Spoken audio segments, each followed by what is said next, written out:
the nation is very dire. When you check the cost of cybersecurity, please, Chairman, I want to draw your attention that this committee, members of this committee originally, we don't have a quorum to continue with this vetting, and I want to bring that to your notice, and I'm raising quorum issues. Chairman, you should be able to establish that we have quorum under Order 64. That we'll be able to make proceedings. We don't have quorum.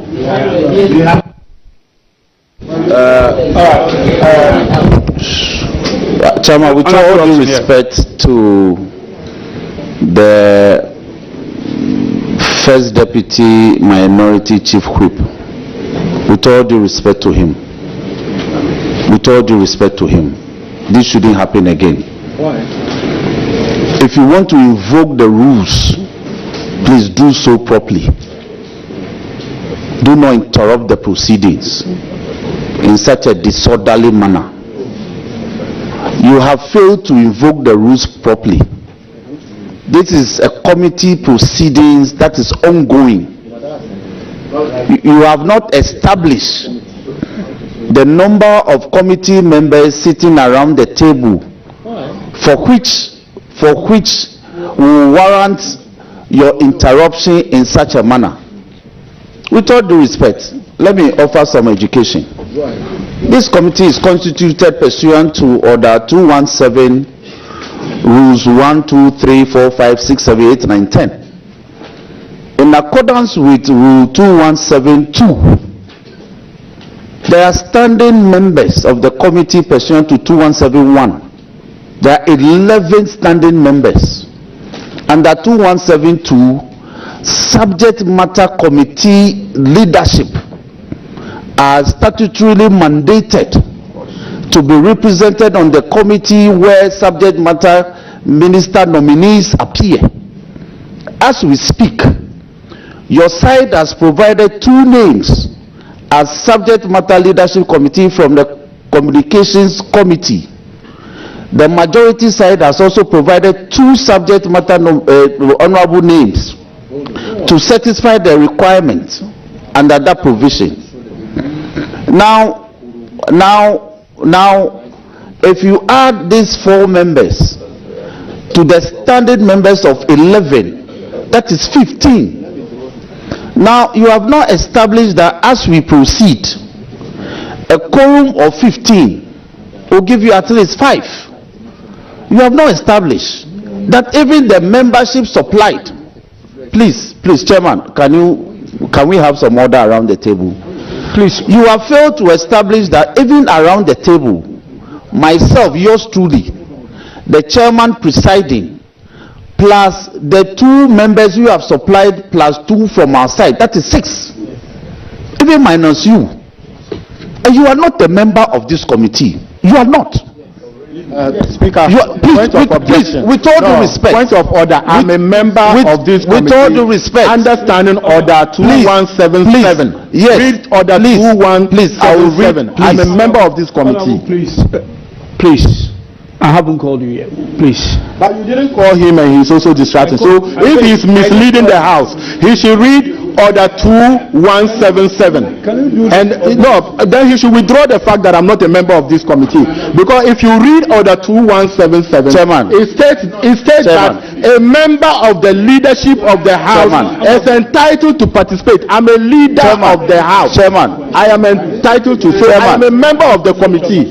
So don't say I am not. Please switch off. Please. Let's try and do this orderly, please. Let's have some order. Establish that you have quorum. Establish it. The ranking member, the vice ranking, the minority whip, the one person we appointed who is in the person of Honorable Patrick Buama, none of them is here. On your side, the chairman is not here. The vice chair who you are presiding now, they are not also here. Establish that you have quorum before you continue. All right, can you, Mr. Chairman? Mr. Chairman, Honorable Roxon, go ahead. Mr. Chairman, please. Let's Chairman. And you come in. Chairman, you come in. With all due respect to the Honorable Habib, with all due respect to him, my point is that he is not a statutory member. He's also a member in pursuance of 2177.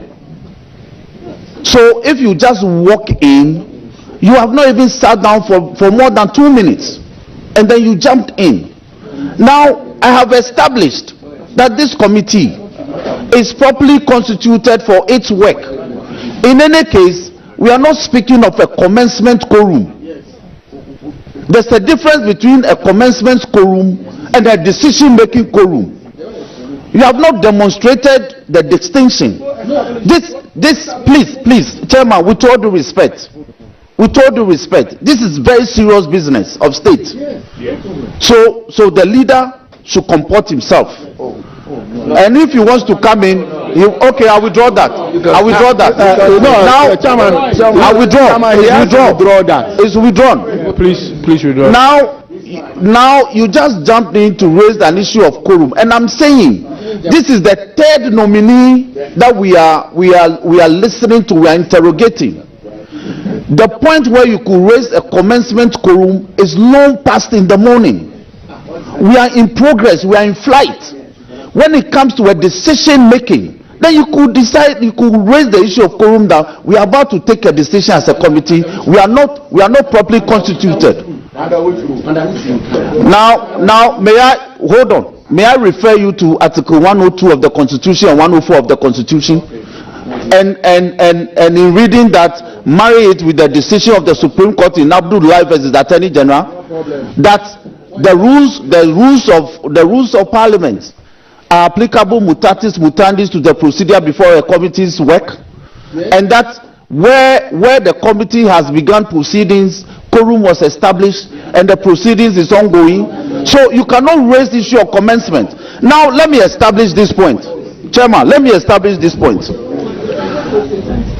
Order 2171. The Appointments Committee comprises the First Deputy Speaker as chairperson, Minority Leader as ranking member, the Deputy Majority Leader as Vice Chairperson, the Deputy Minority Leader as Deputy Ranking Member, and the following other members: A, the Majority Chief Whip; B, Minority Chief Whip; C, 5 other members selected based on the numerical strength of the parties in Parliament. So based on 2171, A, B, and C, the standing membership of this committee is 11. Now, based on 2172, the chairperson and ranking member and 2 other members of the relevant subject matter standing or select committee shall join the members of the Appointments Committee to consider persons nominated by the President for appointment as all that. Now, Chairman, with all due respect to the First Deputy Minority Chief Whip, his membership is provided under 2177, and it says a member of the leadership of the House is entitled to participate in the proceedings of the committee during the consideration of nominees for appointment. So the issue of quorum, and quorum is and Mr. Chairman, to invoke Order 64. Let me refer the House to Order 64.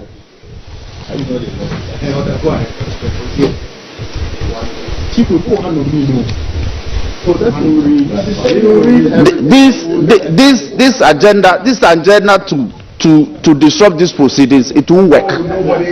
So let me address, Chairman, let me address this matter and we make progress. Now quorum in Parliament, Chairman, Order 64.1. A quorum of Parliament, apart from the person presiding, is 1/3 of all the members of Parliament. Now, where the person presiding is a deputy speaker or a member, that person shall be counted as part of the quorum. Now, I agree that the orders will apply to the work of the committee. Without establishing the number around the table, you just said that we don't have a quorum. Meanwhile, as we speak, the standing membership of the committee is 11, and we have myself, we have the vice chairperson, we have the Honorable Ajia represented, we have the Honorable Rita Odole represented, we have the Honorable Mahama Shaibu represented, and we have Honorable Uma. He has just stepped out. We have just stepped out. So this attitude, Chairman, with all due respect, Chairman, let me conclude by saying, let me conclude. Chairman, the honorable member is completely out of order. He's completely out of order. We must make progress with our nominee. I so submit. I thank you for the opportunity. Okay, Honorable Abujinapo, please, let's do this orderly. Indeed. Thank you very much, Mr. Chairman. Mr. Chairman, if you allow me, let me congratulate the nominee and to say that I sympathize with him. That he's caught up in this litigation. But indeed, it's his chief whip who is anyway, Mr. Chairman, I want to submit that the application and procedure invoked by the first deputy minority chief whip, is properly grounded, is properly construed, and is properly laid before you, the chairman of this committee. Let me establish two preliminary points. The first one is that the majority, Mr. Chairman, the first one is that the majority, the learned majority chief whip, who is a senior lawyer, whom I respect a lot, himself makes the point that at the commencement of the proceedings of a committee, one can raise the issue of quorum. In the same vein, he makes a strenuous effort to establish the fact that this committee is properly constituted and this committee has quorum. And he goes ahead to try and even name members of the committee to establish that there is quorum. Meanwhile, he has said that, Mr. Chairman, he has said that you can only raise the issue of quorum at the beginning or the commencement of the proceedings of the committee. That's the first point, the first preliminary point. The second preliminary point, Mr. Chairman, the second preliminary point, wait. The second, Mr. Chairman, the country, Mr. Chairman, the country is listening to us. The majority chief whip has made a very comprehensive legal submission.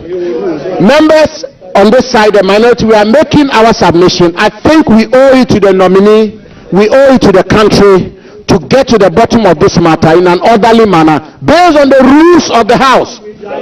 Mr. Chairman, the second point I make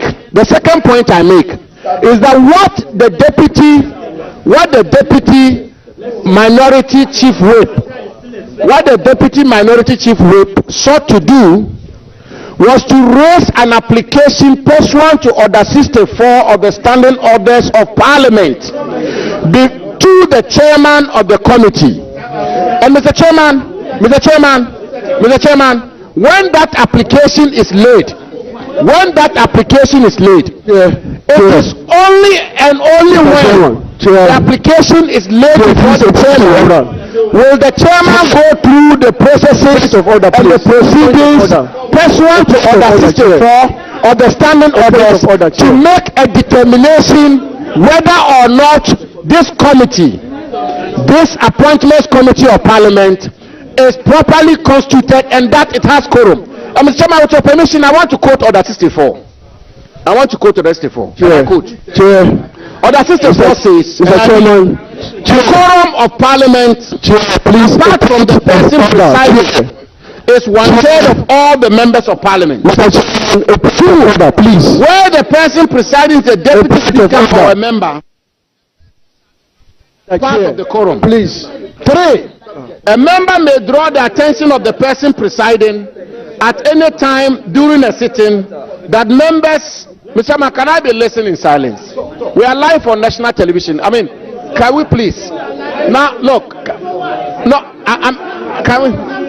And so, Mr. Chairman. Honorable, please. Honorable. Chairman.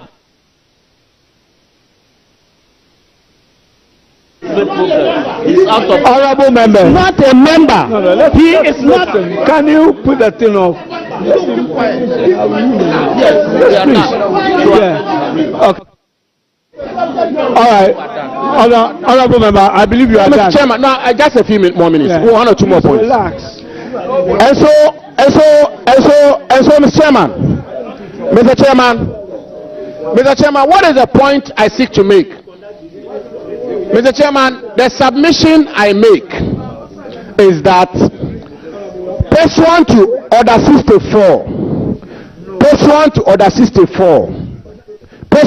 64 of our rules, when a member makes an application to the chairman, and indeed the majority chief whip himself, and I will always refer to him as the learned majority chief whip, has submitted that the rules of the parliament as a plenary, the parliament as a whole, is applicable to the proceedings of a committee of parliament, and therefore Order 64 is applicable to this appointments committee. And so what is my conclusion and what is my contention?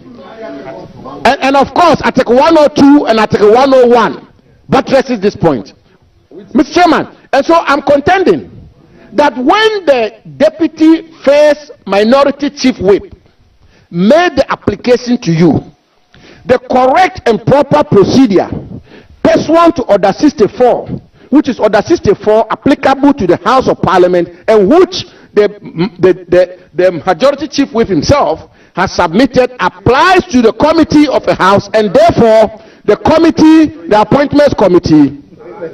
Mr. Chairman, I conclude by saying that you then would have gone through the processes of establishing whether or not this committee is properly constituted and has quorum to conduct business. Mr. Chairman, as we speak, the NDC members of this committee have now all run into the committee. They run here. They rush here. So, Mr. Chairman, on that basis, let me conclude by saying that the first deputy minority chief whip has withdrawn his application. It was properly grounded, and therefore let us proceed. Thank you very much. I have. Please. Let's continue the meeting. Well, we have the commencement quorum, so we'll continue the meeting, and then you are overruled. Actually, can you continue? Yeah, you on the floor. Yeah. Thank you very much. Before you go on, just to bring to your attention, I was given this piece of paper before we started, and Honorable Abu Jinapo is a subject matter person on this table. So you help us form a quorum. Thank you very much, Mr. Chairman. I was on my second question to the nominee, and that's my second. I hope. Okay, so my question was that cyber security has been a national concern, and I was indicating that the country has experienced some couple of cyber attacks. And then when you consider the cost of establishing cyber security in institutions, it is on a very high side. When you look at the NDC manifesto, you talked about enhancing support to cyber security establishment and initiatives. I want to know first from the nominee, what is he going to do as a minister to fund cyber security initiatives to ensure that the country's systems and networks are adequately protected? Thank you. Thank you very much, Mr. Chairman. Mr. Chairman, the cybersecurity of our country is a critical one that sits and straddles the Ministry of Communications, Digital Technologies and Innovation and our national security apparatus. In fact, when you read the National Security Strategy document that was prepared in 2020, I believe that paragraph 3.4 on page 41 speaks about our cybersecurity preparedness as a nation. Mr. Speaker, Mr. Chairman, in 2020, we passed Act 1038, which is the Cybersecurity Act. As a member of the committee at the time, I played a key role in the formulation of that legislation. And when you speak about funding cybersecurity, I'm sure that the outgoing minister will bear witness, and the members of the committee, that when the bill came to Parliament from Cabinet, it did not have anything about funding cybersecurity. It was my personal intervention and amendments to the bill that introduced Section 23 of the bill, which is the funds of the bill. I would say that it is just sheer providence that 4 years after the bill came into law, the outgone government was unable to operationalize the fund. And I, who brought it into the bill, today sits here as a nominee of the president to superintend this bill. I give you the assurance that the brain and thinking behind me introducing funding for the bill, and if you read it, I identify a number of sources to fund cybersecurity. One of them is grants from the government, another is allocations from government or grants from individual donor agencies like the Mastercard Foundation and Rockefeller Foundation. Another one is actually the establishment of the Cyber Fund, which will be a dedicated fund for beneficiaries of cybersecurity. So I think I just share providence that when approved by this House, and I assume office as Minister for Communications, the thoughts that came through my mind in September 2020, when I introduced this as an amendment, will see the light of day under President John Dramani Mahama. I thank you. Thank you very much, Mr. Chair. My last point has to do with the fintech space. It has to do with the fintech space. So you realize that a lot of Ghanaian enterprises or young Ghanaians have built capacity within the fintech industry. Yet when you look at support from donor enterprises like the World Bank, most of their support in these areas are for Ghanaians to buy software, or they buy softwares for Ghanaian companies, which limits the development of our fintech industries.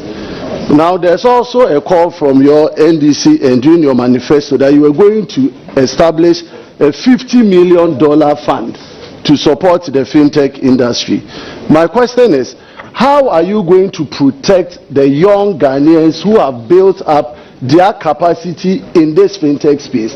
How are we going to make sure that they get the needed support and leverage to build their capacities and growth? And also, how is this fund going to be disbursed? Thank you very much, Mr. Chairman. Thank you very much, Mr. Chairman.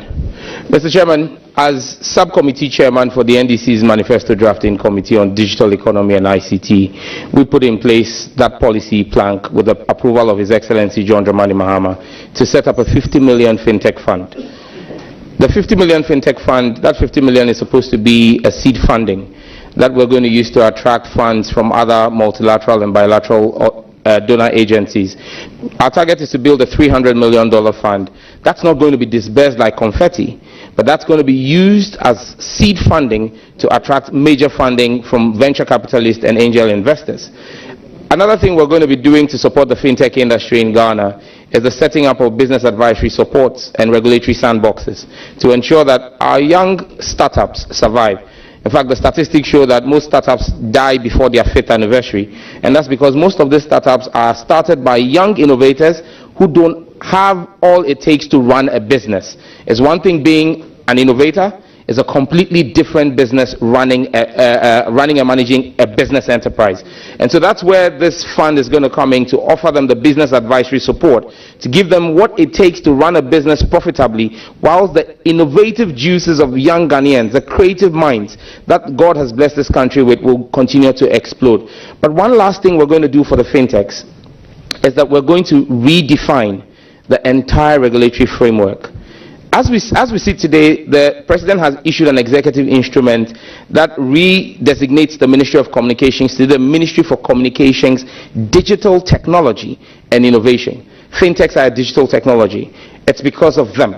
They are at the heart of President Mahama's government, because he wants to have a truly financially inclusive government by the time he's leaving office in 2028. And so we're going to set up an independent subsidiary of the Bank of Ghana, along the lines of the FCA in the UK, and along the lines of GIPS, 100% owned by the Bank of Ghana, but that's going to be agile in its regulatory framework and allow for innovation, things like agri-tech, edu-tech, insurance technology in the fintech space to take off. So this is the golden era for fintechs under the next 4 years of John Dramani Mahama. Mr. Chairman, I thank you.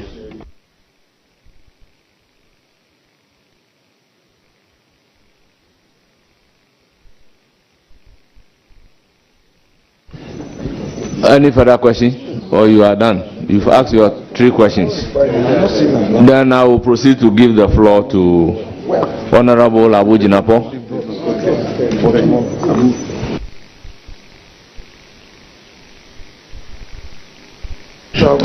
Honorable members, what we do is that we want to exhaust the subject matter committee members first under Order 2172. And subject matter committee members is 2 from each side.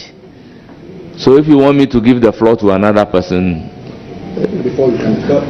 What is your pleasure? You want to go the other side? Give in the list. What is the subject matter committee? Honorable Abednego, you have the floor. Thank you, Chair.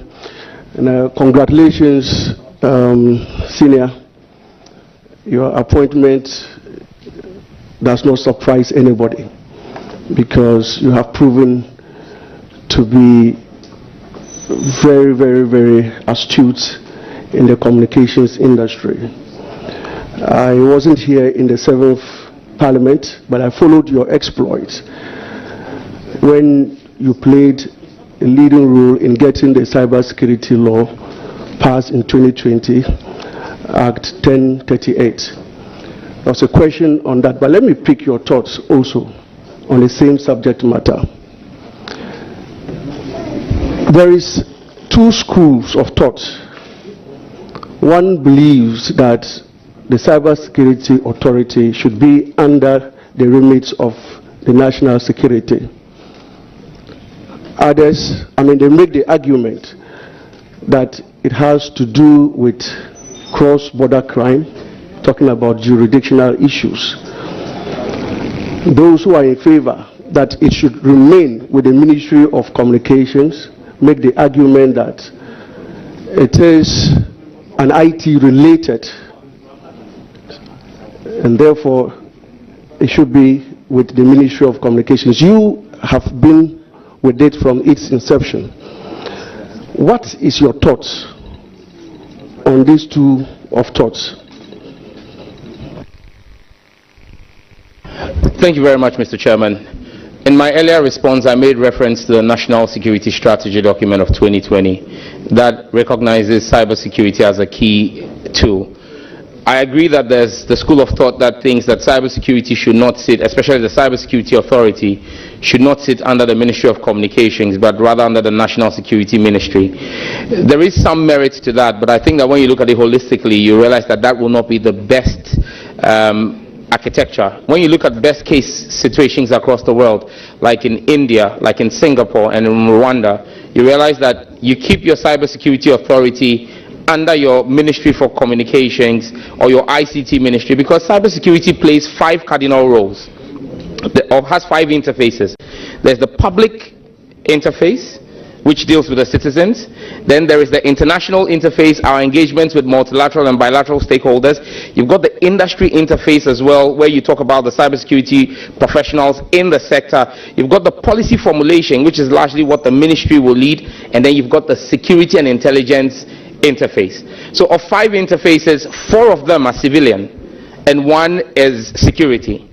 If you move it under your national security ministry, it becomes difficult for you to have the full benefit of the 4 other interfaces, be it policy, be it industry, be it international or public interfaces.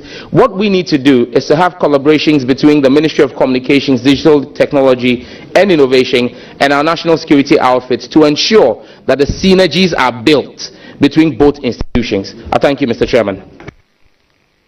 Mr. Chair, thank you. I will not have further questions because Minister Designate, your competence and capabilities is unquestioned.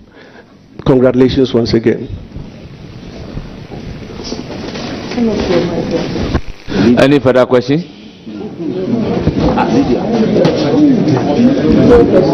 I then move to give the floor to Honorable Abu Jinapo.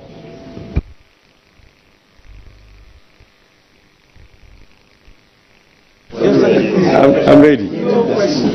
Honorable former Minister, the floor is yours. Thank you very much, Mr. Chairman. Mr. Chairman, let me congratulate Honorable Sam George for his appointment as the Minister for Communication, and I do so very warmly. Congratulations, Minister. Mr. Nominee, I believe you'll be following the unfolding matter of intense interest to the world, which is a matter I refer to the Chinese AI app company DeepSeek, which has caused a major upset in the American Silicon Valley industry, which is resulted even in tech company, AI company giants such as NVIDIA losing $600 billion United States dollars of stock. This area has become a major area, artificial intelligence, and how other countries are leveraging on them to bring about progress and development. If you are recommended by this committee to Parliament and the Parliament were to approve you and you become the Minister for Communications, what plans or what is your thinking on how Ghana itself can tap into or can plug into this artificial intelligence industry to bring about development in our country? Thank you. Thank you very much, Mr. Chairman. I saw a quote the other day that said AI in 2025 is like Bitcoin in 2013. Jump on the bandwagon now or you get left out. President Mahama has a clear vision on his AI policy.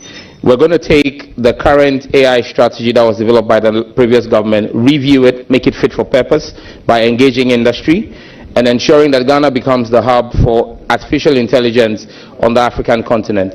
We're going to do this by making sure that our innovation hubs, as promised in our manifesto, are executed, and then we will introduce AI on top of big data that we are taking. Ghana will become the center and the hub for artificial intelligence, machine learning, cybersecurity, data analytics, and data processing on the continent in the next 4 years. I thank you.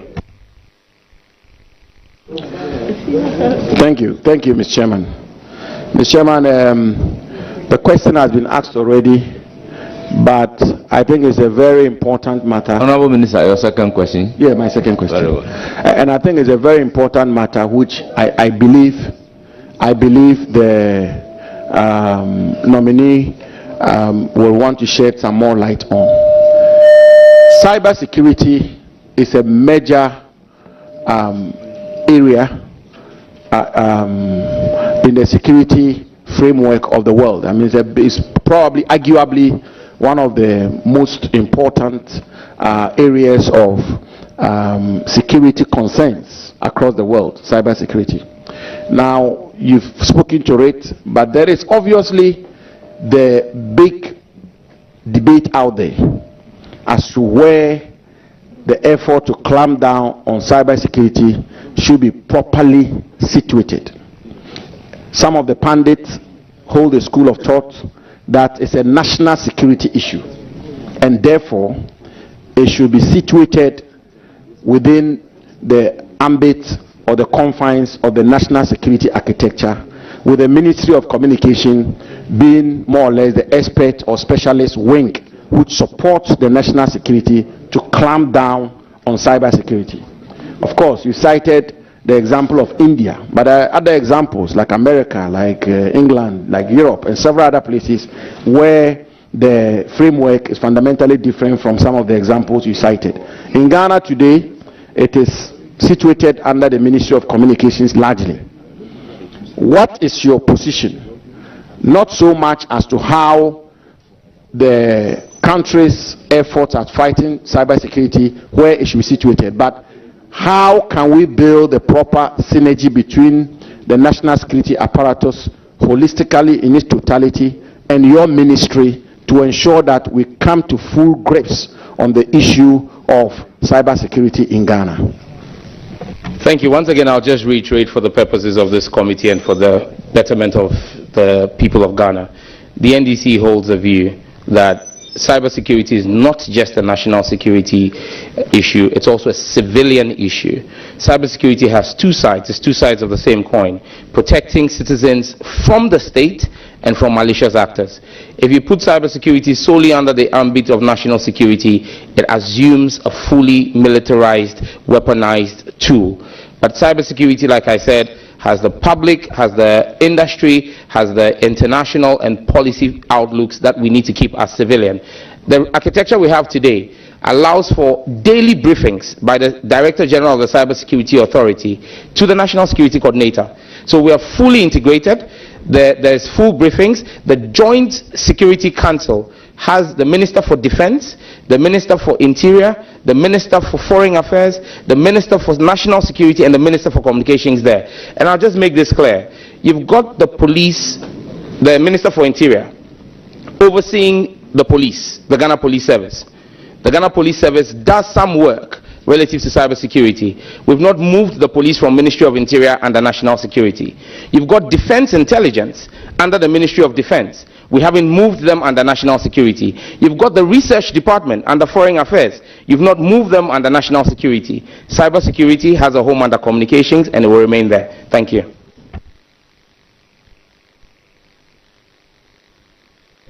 You are entitled to 3 questions, so you can ask your final question. Thank you very much, Mr. Chairman. Mr. Chairman, in the run-up to the 2024 elections, the honorable nominee on several occasions, and I have various articles to that effect, dates and occasions on which the honorable nominee made the point I'm about to put to him. And one of them I quote, which was uttered on the 5th of December at the NDC's final rally.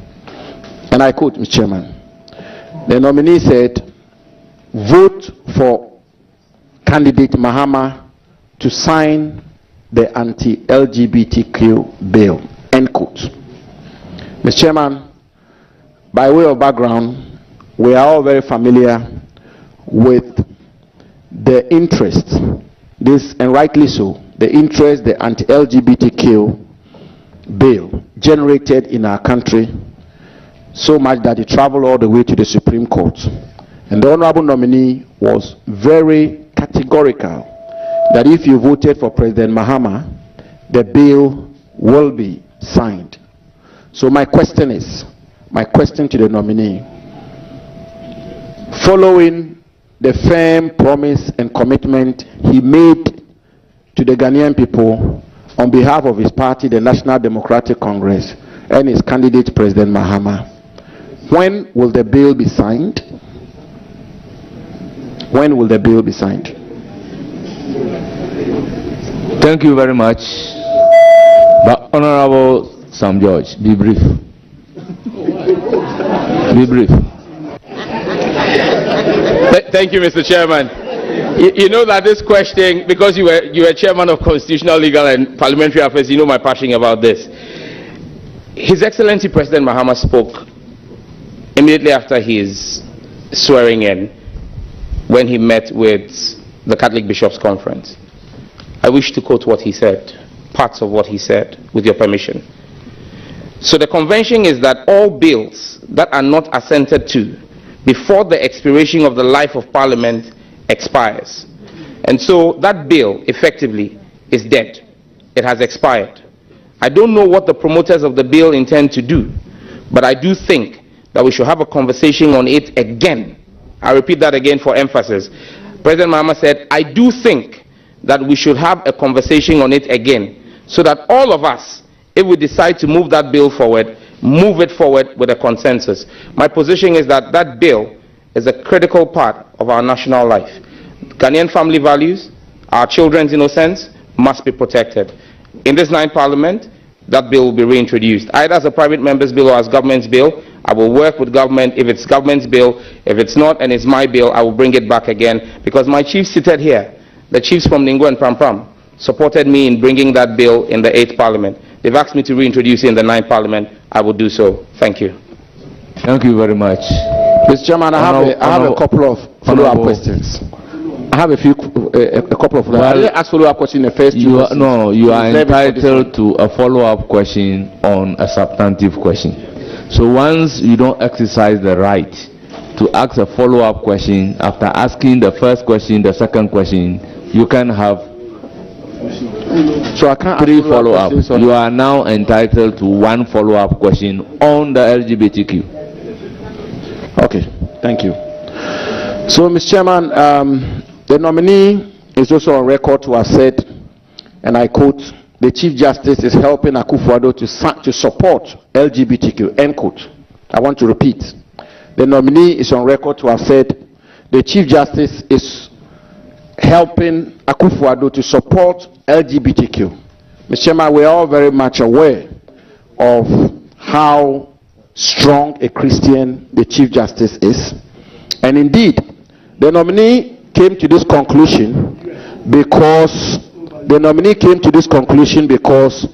in his view, the Chief Justice was not expediting action on the anti-LGBTQ case in the Supreme Court. Eventually, Mr. Chairman, the matter was determined, and indeed, the Supreme Court determined the matter in favor of the plaintiffs, that the bill be transmitted to the President for his assent. And therefore, my follow-up question is, will the nominee, in the light of what has happened, and will the nominee, given that the basis for his conclusion is obviously been proven wrong, will he apologize to the Chief Justice here? And further so, will he agree with me that at the time he promised that President Mahama would sign the anti-LGBTQ if voted into office, the nominee, as a very intelligent, experienced legislator, knew very well that on the dissolution of the 8th Parliament, that bill will no longer stand, and that bill will also pass with the dissolution of the 8th Parliament, and there would therefore not be any bill for President Mahama to assent to. Will he agree that there was some element of dishonesty in making that commitment to the Ghanaian people? Will he apologize to the Chief Justice, and will he agree that he knew very well that the bill will not be available for President Mahama to sign onto if voted into office? Thank you very much, but there is a bit of correction of the question that I will have to clarify, honorable members.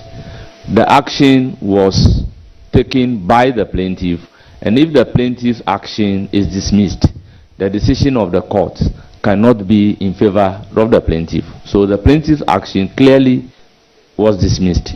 The plaintiff action was to the effect that the bill must not be transmitted, and the court's decision is that the bill must be transmitted. So, but you said in your question that the decision of the Supreme Court was in favor of the plaintiff. Very well. Having considered, may you go ahead to answer the question. Thank you very much, Chairman, for that clarity, because I was going to make that clarity. Mr. Chairman, let me state that I'm an elder of a church, and as an elder of the church, my integrity and honesty are key principles that I hold dear. My opinions about the actions and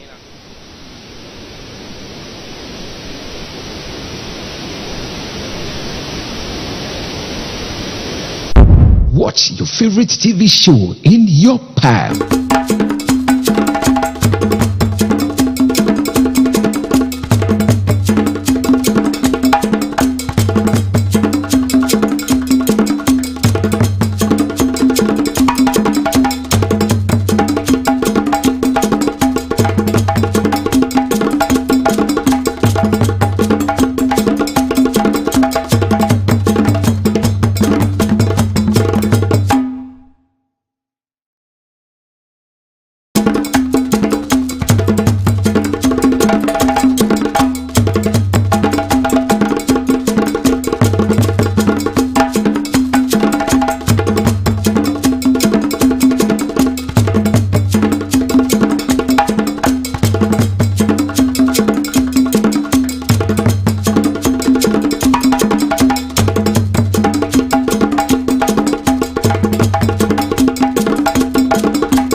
For appointing you, and I wish you the best of luck in that committee and in that ministry. Thank you very much, Mr. Chairman.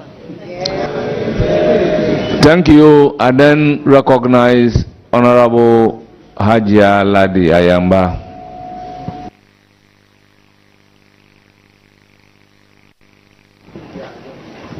Thank you, Chairman, for the opportunity. Congratulations. As for this, congratulations, it's worth it more than 1,000,000 times. But we have to just do it for the fact that we are supposed to do it. You have worked, you deserve it, and you are there. What we can think about is that the Almighty Allah bless you so that you will be able to work and work harder. The LGBTQ plus with all the pluses under the sun, which you spoke, worked, and did everything about.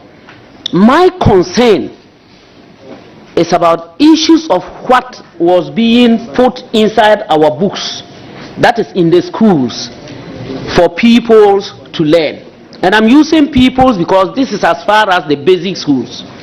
Will you consider using your expertise as a communicator to continue to advocate and to work hand in hand with the Minister for the Minister for Education, to ensure that our books are properly looked into, so that we don't buy the minds of our children when they are so innocent? Will you consider that? After answering that question, I say thanks to the Almighty Allah for putting you in that position, and may He guide and protect you. Thank you. Thank you, Honorable Nominee. Again, just be brief. Thank you very much, Chairman. I would put everything in my bin to protect the innocence of Ghanaian children, and we would instruct our cybersecurity authority and our child online protection program to collaborate with the Ministry of Education to ensure that our children are protected from anti-Ghanaian values in any e-learning book or model that will be introduced into our country. Thank you. Thank you very much. I recognize Charles Oredu. Thank you, Mr. Speaker. Please, you operate within the terms agreed upon. Absolutely. Mr. Chairman, congratulations, Honorable Sam Nate George. Honorable, do you have a Ghana card with you? Do you have a Ghana card? Yes, I do. Oh, okay. So do you have it with you now? No, not on my person. Okay.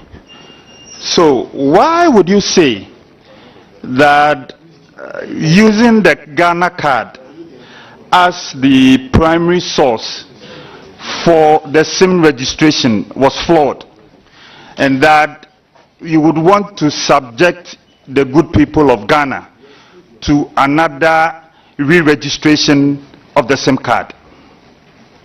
Thank you very much, Mr. Chairman. Common sense is the reason why I'll say that. Because the actions that happened under the last government were very at par with common sense and logic. We've got a national identification authority that holds and sits as our national repository of biometric data.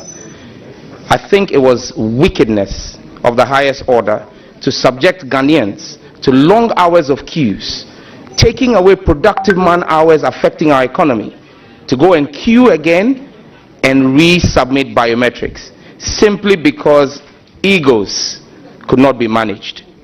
We will do a proper SIM re-registration again, but this time nobody's going to queue, because common sense will prevail, expertise will prevail, and logic will work. The MNOs hold a certain set of data. We would use technology to cross-reference that against the NIA's database and all biometric databases, and only instances where there are disparities would require you visiting an MNO shop, because today as we speak, the telcos cannot truly verify who is holding their SIM card, and it even is in their own benefit for us to do this process and do it properly. Thank you very much. Thank you. I'll proceed to... As a follow-up to the question, to the first question. Okay. Hold on, before the second question. Honorable nominee, we played with you. We know issues associated with the use of common sense. So I will consequentially direct that the aspect of the common sense be deleted from your answer to the question. Thank you very much. Please proceed to ask your second question. How can he withdraw what I have directed to be expunged from the record? I have given a direction that same be expunged from the record, so it's no longer available for him to withdraw. Please proceed to ask your next question. Mr. Chairman, thank you for your ruling on this matter. As a follow-up to the earlier question for the re-registration that you've planned to undertake, is it going to cost the Ghanaian taxpayer for the re-registration that you just spoke about? Thank you very much, Mr. Chairman. Unlike under the immediate past government where people had to pay to use an app, no Ghanaian will have to pay for this. The cost will be borne by the MNOs. Thank you. Thank you very much. Any follow-up or the last question? Please go ahead. Mr. Nominee, I hope you are aware that under the supervision of the former Minister for Communications, Ghana launched the 5G network. I think that the whole of Africa, probably apart from South Africa and then one or two other countries, Ghana ranked really high in the launch of this 5G. You were on record to have said that you plan to roll this 5G network. Watch your favorite TV show in your palm. TV.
you said it's possible. My last question, Mr. Nominee, what's your take on ECOWAS and the national roaming policy? You know that in Europe, subscribers do have this European policy where if, say, you move from one European country to the other, you pay the same cost for data and then for calls. But in Africa, it's totally different. Honorable member, your question. The question that I was, Mr. Chairman, I was building, the background. Please. The question is, what is your take on ECOWAS and this, its a national roaming policy? Thank you, Mr. Chairman. Thank you very much. I think that the roaming policy is one that we need to embrace. Under the last administration, I'm aware that there are about 3 other African countries where Ghana has signed on with, where you can roam your calls and data. I believe that we're going to continue under the ECOWAS framework to ensure that roaming, ECOWAS roaming, and Honorable Chairman, there's a bit of a distinction between ECOWAS roaming and national roaming. The question seems to equate both. They're two different things, because the ECOWAS roaming is between Ghana and other member states of ECOWAS. National roaming is within the confines of the country, but between the MNOs. So you're an MTN user, you get into an area, you can run on the telecell network. A telecell network user can run on the AT network. So we'll work on both national roaming to integrate it properly and ECOWAS roaming as well. Thank you. Thank you very much. I will recognize Honorable Alassane Umar. Thank you, Chairman, for this opportunity. Honorable Sam George, congratulations. I wish you well. I have a question regarding this. I have 2. One is about the party manifesto, and that is about the rolling out of how will you roll out the 1 million coders project? Can you tell us? Thank you very much, Mr. Chairman. Mr. Chairman, the number of models that are being considered, when approved by this House, I would, under the instructions of His Excellency, determine which of the models will be suitable for rollout by His Excellency. But we've got about 3 models, but I can't speak to them until approved by this House and giving direction by His Excellency. But we have 3 feasible models to run them out. Thank you. Thank you. My second question is about MTN Ghana has been declared as an SMP, which is a significant market power. Would you reverse the decision, and why? Thank you very much. The outgone minister or the outgone administration declared MTN as an SMP under Section 20 of the NCA Act. Mr. Chairman, being declared an SMP is not a bad thing. However, the mode in which you use it is where the problem is. The previous administration used the SMP tool as a punitive measure. The SMP tool is meant to be a corrective measure. In fact, since the minister declared MTN an SMP, their market share has grown instead of it fixing the distortion in the market. We will use the SMP as a corrective tool, not to punish an investor who has made solid investment in our country over the past years, but also to make sure that we create an equitable playing space for all the players so that the customer has multiplicity of options to benefit from. So the SMP will be used as a corrective tool, not as a punitive tool under the Mahama administration. Thank you. Thank you. Thank you very much. You said you have 2 questions. I will now give the floor to Honorable Ritana Odolesoa.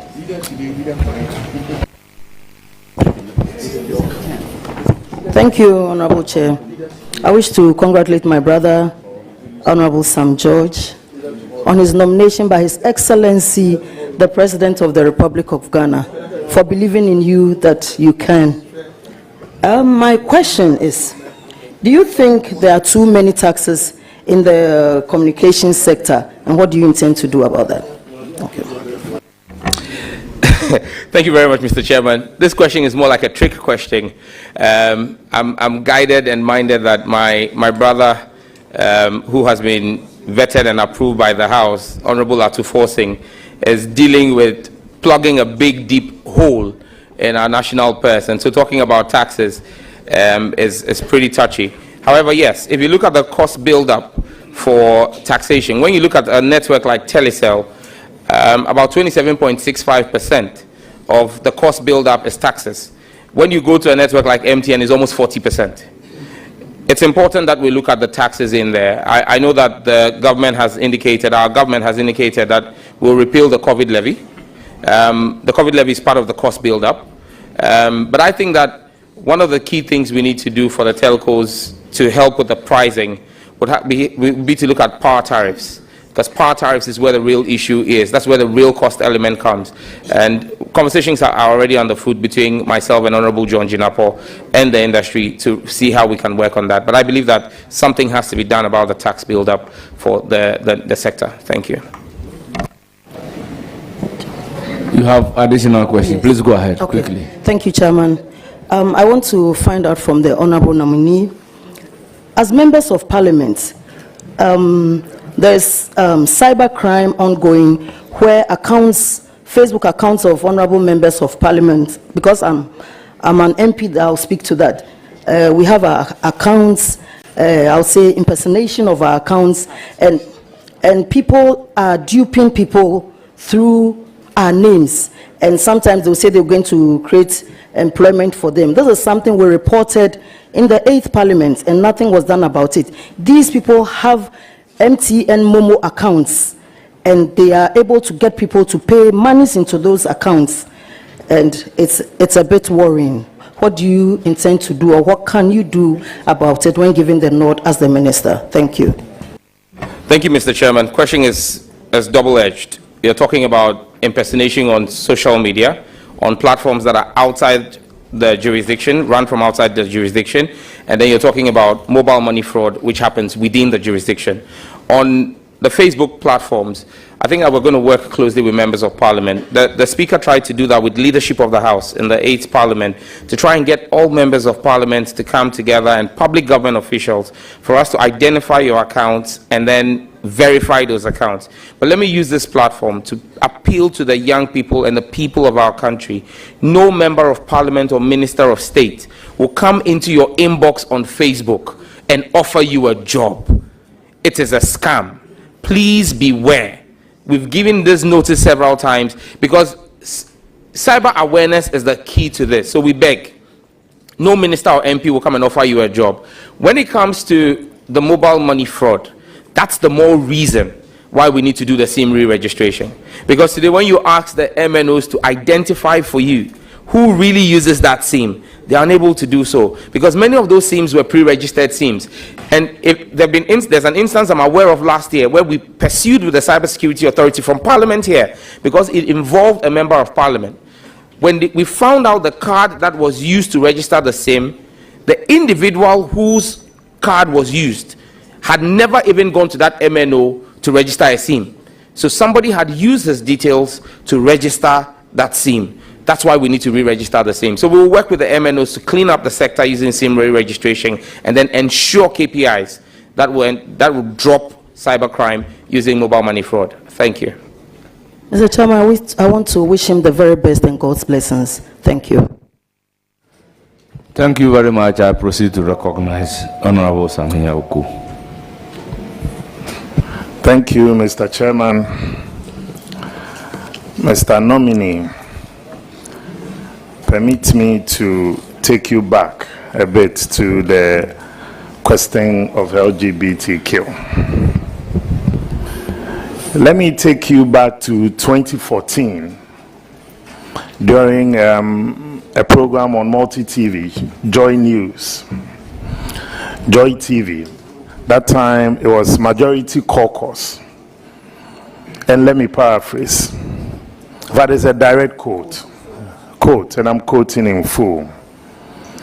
I believe that this matter has been overflogged and is being pushed just to suit a thing, parochial political agenda.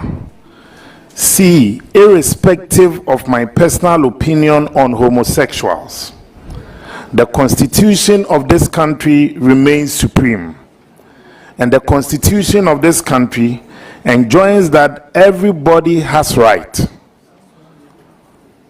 and their rights must be protected. It's actually one of the preambles to the Constitution of Ghana. We must speak issues which are of necessity to the Ghanaian people.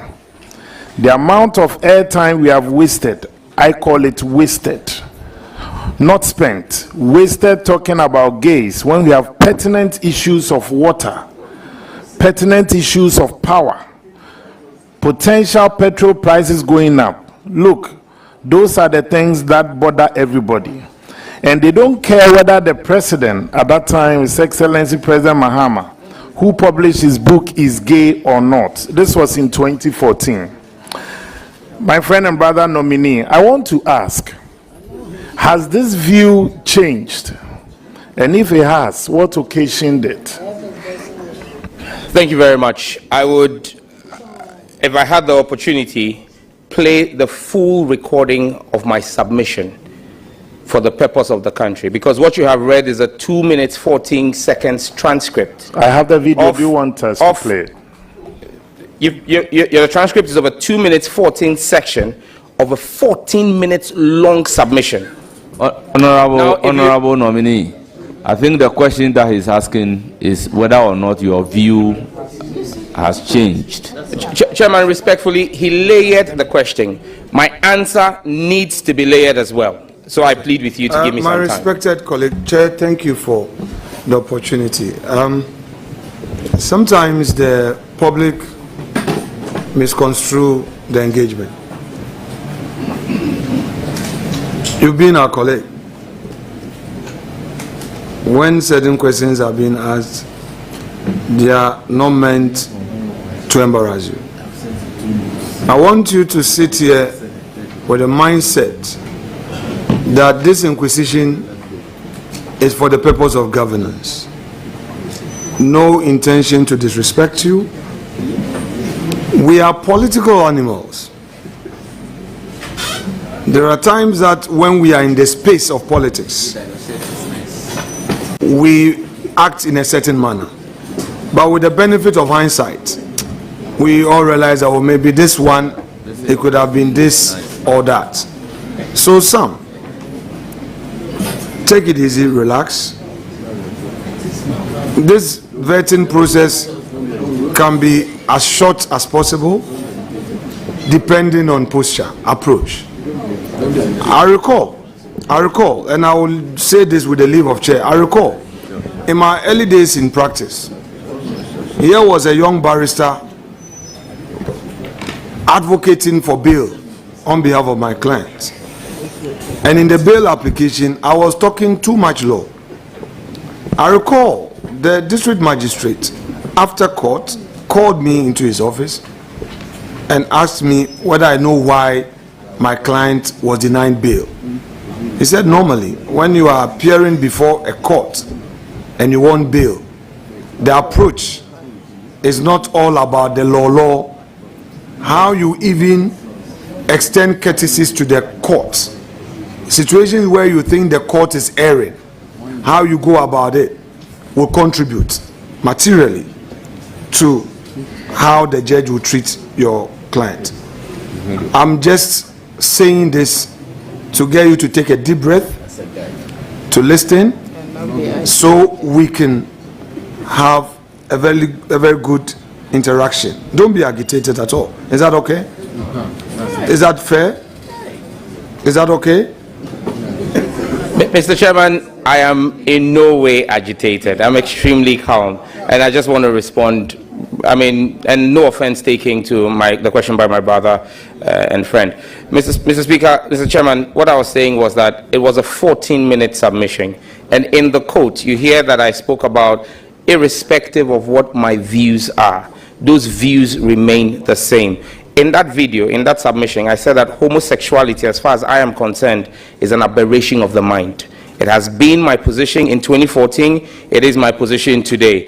In 2014, we did not have an advocacy office opened in Ghana to promote LGBTQ. We didn't have it on our screens and in our books like we did in 2020. So the exigencies in 2014 were completely different from the exigencies in 2020 or 2021. So, Honorable Nominee, your views are the same. Yes. Please proceed to ask the second question. Mr. Chairman, this is a follow-up, so it's not a second question, Mr. Chairman. It's a follow-up. Nominee, you spoke about almost a 14-minute video. But what I read, was it part of the 14-minute video? And if so, that's why I asked, if these words were part of the 14-minute video, has your views changed? Because first, it was general. Now, it is more specific of anti. That's what I'm asking. Has the views changed? It's a direct one I asked. Thank you, Mr. Chair. Respectfully, Chairman. Honorable Member, I think from the answer, the view is the same. He said so.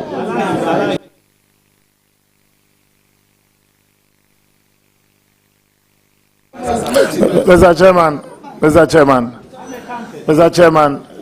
he's a colleague, a friend, and a brother. But this vetting is supposed to bring the best out of our appointees. So it's important that the narrative is set right. That's why, Mr. Chairman, I said I wanted him to respond directly. That's all.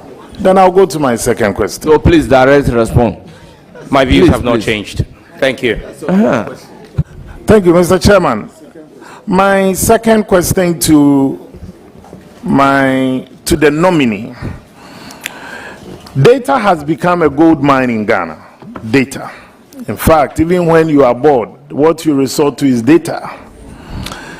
And tech companies are in a race to mine data from consumers, often devising sometimes unethical measures and means. Through unsolicited means, you get messages and all that. How do you hope to address this major challenge? Because there are people that you wake up every morning and you don't even know where and how they got your data and your number. So how do you want to help us as a nation address this challenge? Thank you, Mr. Chairman. Thank you very much, Mr. Chairman. Data indeed is a gold mine, and we would resource and retool the Data Protection Commission under the guidance and leadership of His Excellency John Mahama to ensure that data protection is a priority in our country. Thank you. Mr. Chairman, have the floor. Thank you, Mr. Chairman. I would like to once again go on a follow-up. Follow-up on data protection? No, it wasn't on. Yes, but basically now I wasn't now even just talking about the data protection. I also wanted to know some measures. I want some, at least, if you can, practical measures that you know that you can also adopt to help us address this challenge. And honorable nominee, let me give you an example. For instance, in my previous job as Director General of the NLA, on numerous occasions you have National Security, NCA, Data Protection Authority writing to you and saying that consumers are complaining that you are sending them messages. Meanwhile, it wasn't from the NLA. That's why I want to know if you have some practical measures that you think can also help us address it. If you do not have it here, there's no problem. That's all. Thank you, Mr. Chairman. Thank you very much, Mr. Chairman. The issue of unsolicited messages, if that's what you're referring to, unsolicited messages is one that is disturbing, and it's one that the regulator, the NCA, has gotten its marching orders since 7th of January 2025 to decide to work with the MNOs to clamp down on, to ensure that unsolicited messages are cut to the barest minimum. We'll work with the MNOs to ensure that that is fully applied. Thank you. Thank you, Mr. Chairman. My last question. Honorable nominee, sometime, I think last year, and this question, I'm just giving you the background, because so it can help us with can help you with your answers. Honorable Samuel, first of all, yes, Mr. Chairman, I will be. Mr. Chairman, this one affected everybody, that's why. You know, there was a time when totally almost everybody could not send messages. That's why I'm situating that question in that. you know, because they said underground cable, something had happened to it, left, right, center. So now my question, Honorable Nominee, does Ghana have a national emergency plan to guide how the country deals with these national disasters, which incorporates telecommunication? Am I allowed to ask my question? Mr. Chairman. Mr. Chairman, that's what they are heckling me. The honorable colleagues. Honorable members, order. Please proceed to ask your last question. Thank you, Mr. Chairman. Thank you for the opportunity again. In fact, that deals with national disaster, which incorporate telecommunication and meteorological data. The role of communication in such management of such telecommunication disasters, because we all experienced it at some point in time last year. If we don't have such a plan, no one can anticipate tomorrow. Is this something that is key on your agenda as well in these days of technological age? Thank you very much, Mr. Chairman. The record of President Mahama speaks to the fact that this will be a critical part. The National Emergency Operations Center, which today is the nerve center of our emergency response, was built by him in 2015. Now that he's back in 2025, we will give full actualization to that center using technology to ensure that we have a proper disaster recovery plan in place. Thank you. Mr. Chairman. Thank you very much. My follow-up. The last one. Mr. Chairman, 3 questions and follow-ups. Mr. Chairman. So, Honorable Nominee, Honorable Nominee, my last question, which is also a follow-up, is that personally, do you think that the cost of bundle data and all that, do you think that it's expensive as compared to other places, or you think we are paying the right prices for it? Thank you. Well, this is not a follow-up, but I'll allow the nominee to provide the answer. Thank you very much, Mr. Chairman. Mr. Chairman, I hold the view respectfully that we could get more value for what we pay as a country for data.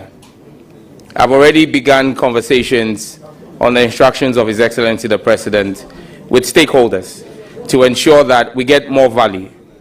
More value could be in reduction in prices or increases in offerings. So it could be that if you paid, for example, 100 Ghana cedis and you got 100 gig of data, we could maintain the same 100 Ghana cedis but give you 150 gig of data. So that's more value. Or the 100 gig could drop to 75 cedis. There are different models around it. But like I said in an earlier answer, we're working around what goes into the cost element, largely electricity, and some work has begun on that. So yes, we hope to see prices of data hopefully drop before the end of this year. Thank you. Thank you very much. I'll give the floor to Honorable Shabu Mama. And Honorable Roxanne Nelson Dapamoko should be in readiness to follow up. Chairman, let me thank you very much. Honorable, my brother Sam George, congratulations. A well-deserved nomination. Sam, let me take you to rural telephony. And I do this for and on behalf of many legislators seated here and those who are not here, who represent rural communities. Indeed, rural telephony has become a big issue in all election cycles. Those of you in the cities are very blessed to be covered by the national coverages.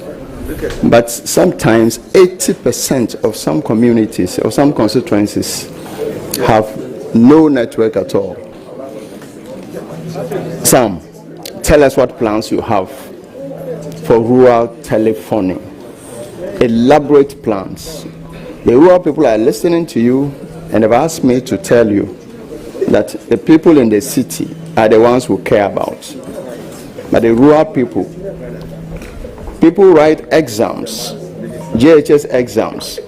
They have to travel to the towns to just use internet to access results. That tells the importance of telephony and network in the rural communities. please tell the country and tell the rural people what plans you have for them. Thank you. Thank you very much. Mr. Chairman, I crave your indulgence to give me 2 minutes to answer this question because he's asked for an elaborate plan. My appointer, His Excellency John Dramani Mahama, the great-grandson of Indeo Rajappa. Honorable nominee, try and do it in 1 minute 20 seconds. He comes from a village, a rural community, and one of my marching orders is to ensure universal access. In fact, just this past week, His Excellency was in Kenya, where he signed up to universal access for electricity and internet on the African continent. Now, how are we going to do this? GIFEC, the Ghana Investment Fund for Electronic Communications, is the primary driver of rural connectivity. If you read our manifesto, we state explicitly that we're expanding that mandate to make it the Digital Economy Development Fund. So it's able to do even more than just that. But what we're going to do is an aggressive process to make sure that as we saw rural electrification under Jerry John Rawlings, you will see massive rural last mile connectivity under John Dramani Mahama. We need spectrum for that. And one of the things we can use to do that is to do the digital switch over, which will open up TV white spaces. Ghana should have done the switchover in 2015. It didn't happen. So we will do that. And then the last thing that we're going to do is, as a government, we're going to prioritize making sure that the equipment that was ordered with the taxpayers' money under the last administration and have sat in a warehouse for 2 years and for which warranty has expired, please conclude, we will find a way of bringing those equipments out and using them for the benefit of the Ghanaian people. Conclude. Chairman, I did 1 minute 45 seconds. Thank you very much. Any further question? Indeed, you were short but elaborate. Leader, my second question, second and last actually.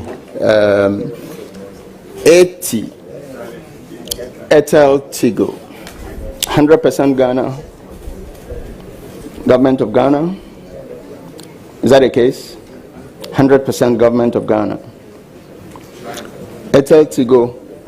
Yes, please. If approved by this House, I will be the CEO, chairman, and board of Airtel Tigo. 100% owned by government of Ghana. Beautiful. They still run a 3G. Is that the case? Yes, please. Please, Airtel Tigo not competitive enough to rake in the needed revenue for government. Obsolete equipment. I mean, they just can't compete in the market. Please, tell us what plans you have for Airtel Tigo. On that note, I wish you very well in your new role. Thank you. Thank you very much. Mr. Chairman, Airtel Tigo is a sorry example of what mismanagement of the telecom sector has been in 8 years. Because Airtel Tigo is the illicit love child of Airtel and Tigo. That was tried to be fused together to make it survive, but still, it has end-of-life equipment, debt in excess of 500 million. It's really unsustainable. But there is a roadmap under His Excellency John Dramani Mahama to find a way where we will have no job losses and to consolidate government's shareholdings into a viable enterprise in the sector. Thank you. Thank you very much. Roxanne, you have the floor. Chairman, thank you. The 7 boys, myself, you, Yusuf, Mutala, Ernest, Adongo, Suhini, and Jinapo. Today we are here. I have no doubt about your abilities and qualities that you bring to bear. Just be careful. I know you will succeed. I wish you all the best. We are in this together. I wish you all the best. The question about rural telephony has been asked. And you know, we've been there together. How, as MPs, we are worried by our constituents to improve the networks in the various hinterlands for them. You are in charge now, and I know you are going to roll out good programs to improve that. Congratulations once more, my brother. Thank you very much. I give the floor to Deputy Ranking, Honorable Patricia Apiaje.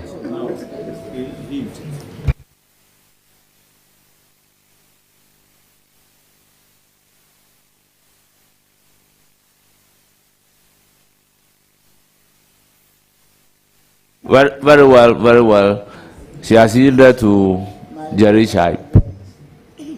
Thank you very much, Mr. Chair. Congratulations, Honorable Sam George.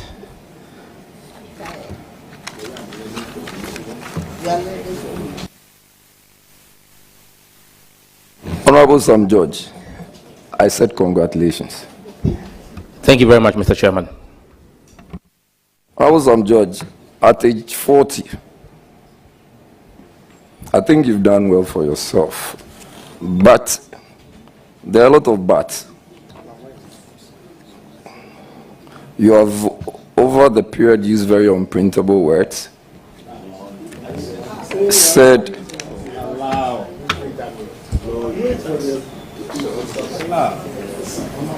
in fact, even today, at this very sitting, you have indicated that those who were dealing with a certain issue lacked common sense.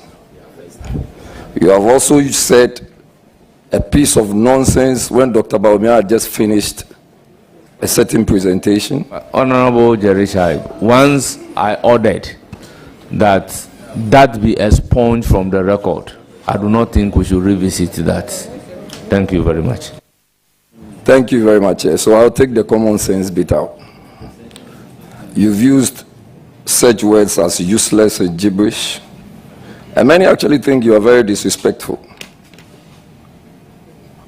I want the Ghanaian people to be assured that whatever they are thinking is contrary to what you are.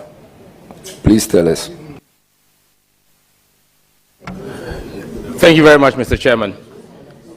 Mr. Chairman, respectfully, opinions are like noses. Everyone is entitled to one. My mother and father who gave birth to me are sitting behind me, and I'm sure they are proud of the son that they have raised. Thank you very much. Mr. Chairman, Honorable Chairman, Honorable Chairman, I remember my literature tutor taught me something. What you said, opinion is like gnosis. Is that correct? I just want. So what I'm saying, the literature is a simile, yeah? Yes. Simile.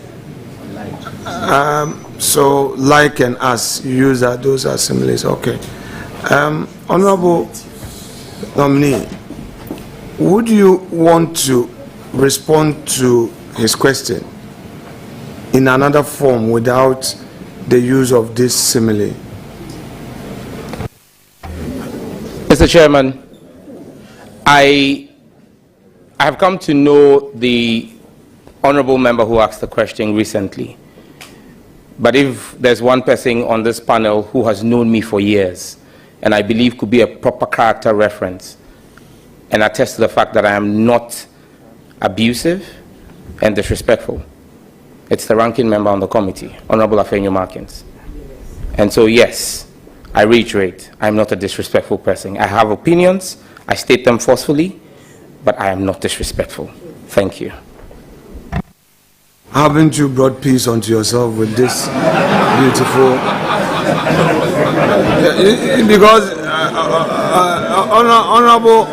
honorable nominee, before we got into this room, maybe you didn't follow, but Mr. Speaker admonished all of us and said that we have to be careful about the things that we say that to us makes us popular in the gallery. Our followers, that's what they want to hear. You remember the 79, let the blood flow. The same people turn around to now say Jerry Rawlings was this and that. You remember? So we have to be very careful, you know. Mr. Chairman, respectfully, I don't remember. I wasn't born. No, I'm not saying. I was born in 85. No. I'm saying we have. I'm saying that at least we have done government. We've read history and all. I was born in 78. I'm sure I was a baby during the revolution, but at least I've come to realize that the same Ghanaians who yesterday called on street justice were the same people who were saying that they want rule of law and all. So I'm just drawing your attention. All right? Yes, please. Let's land safely. Your advocates are many. Let's land safely. Don't disappoint your advocates. Yo.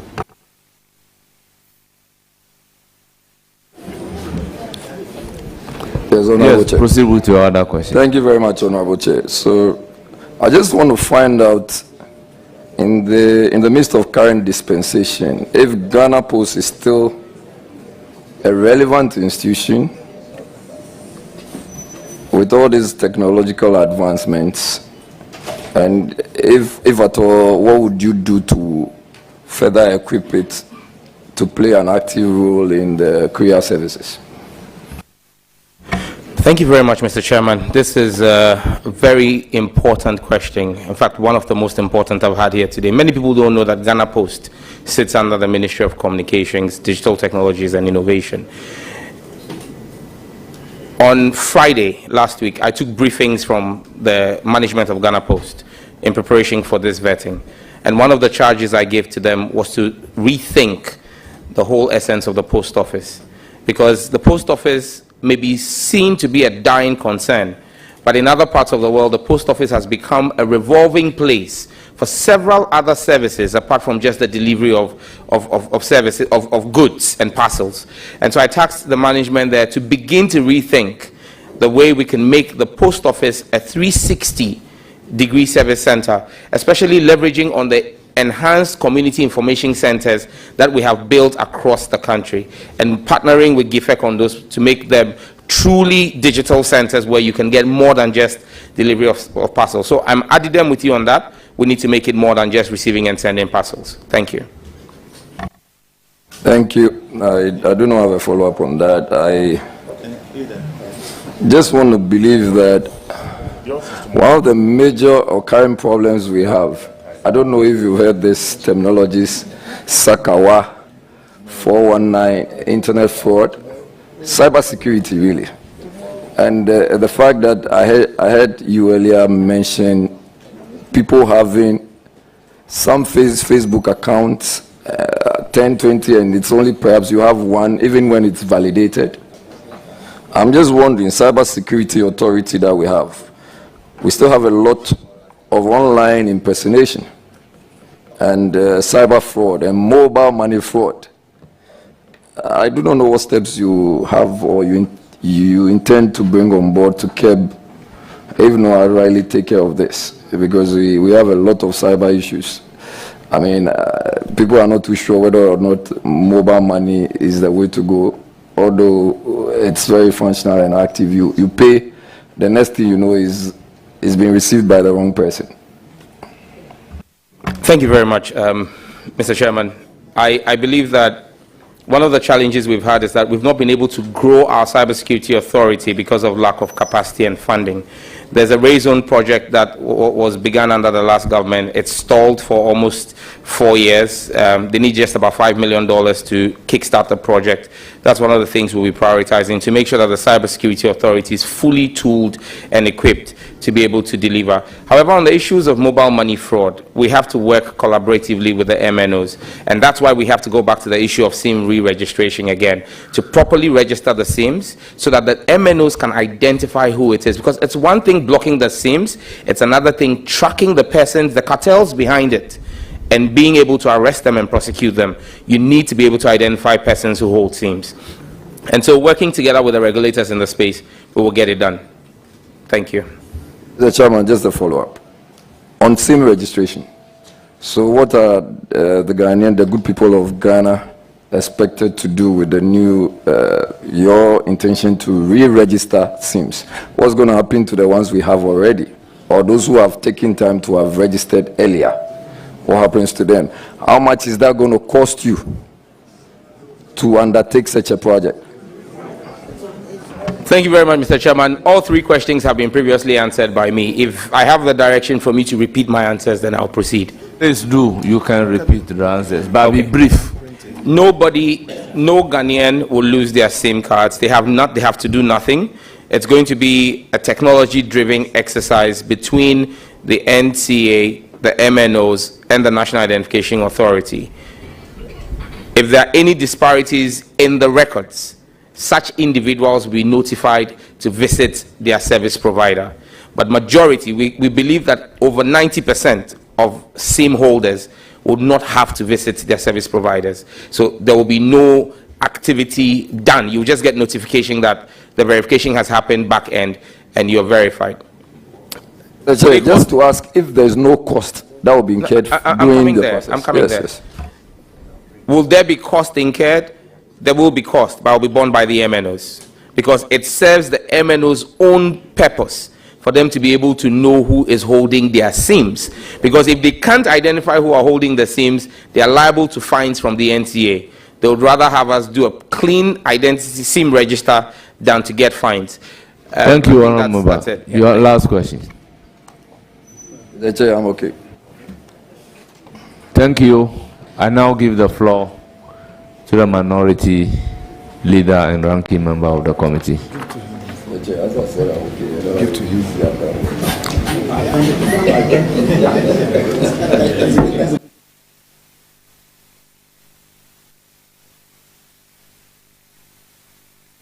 And honorable members, because he has given me his words, I would have to take leave of you to go and preside over the house. So, please, Roxanne, just. Thank you, Chair.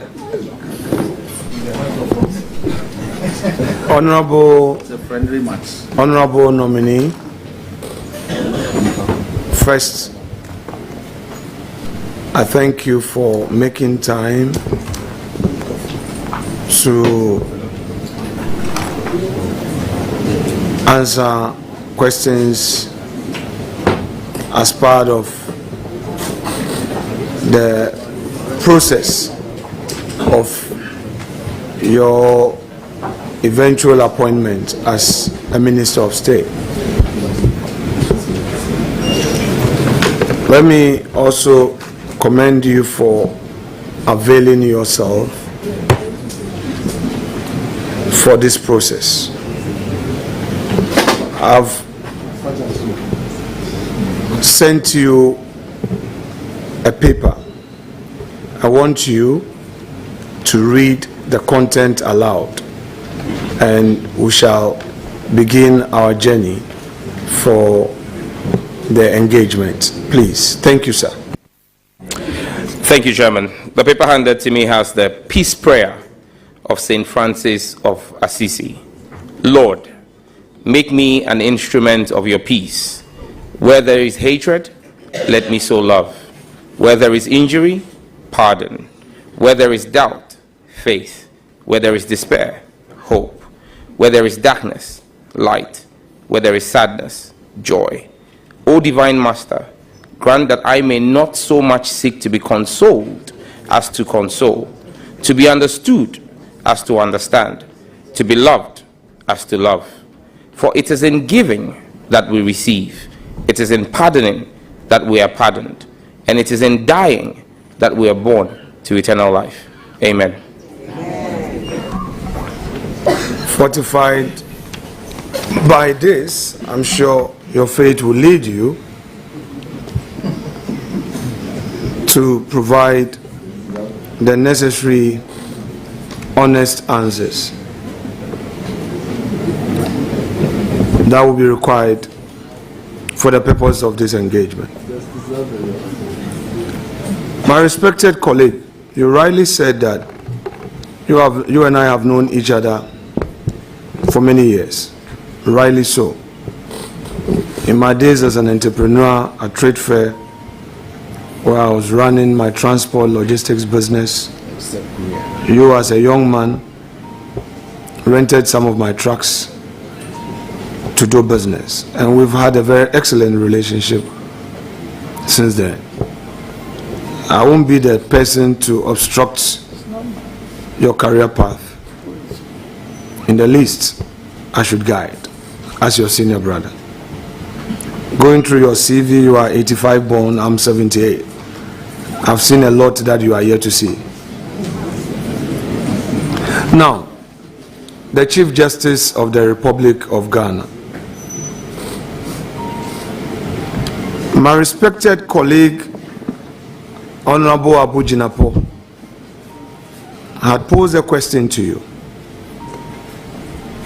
regarding views you had earlier expressed about the Chief Justice.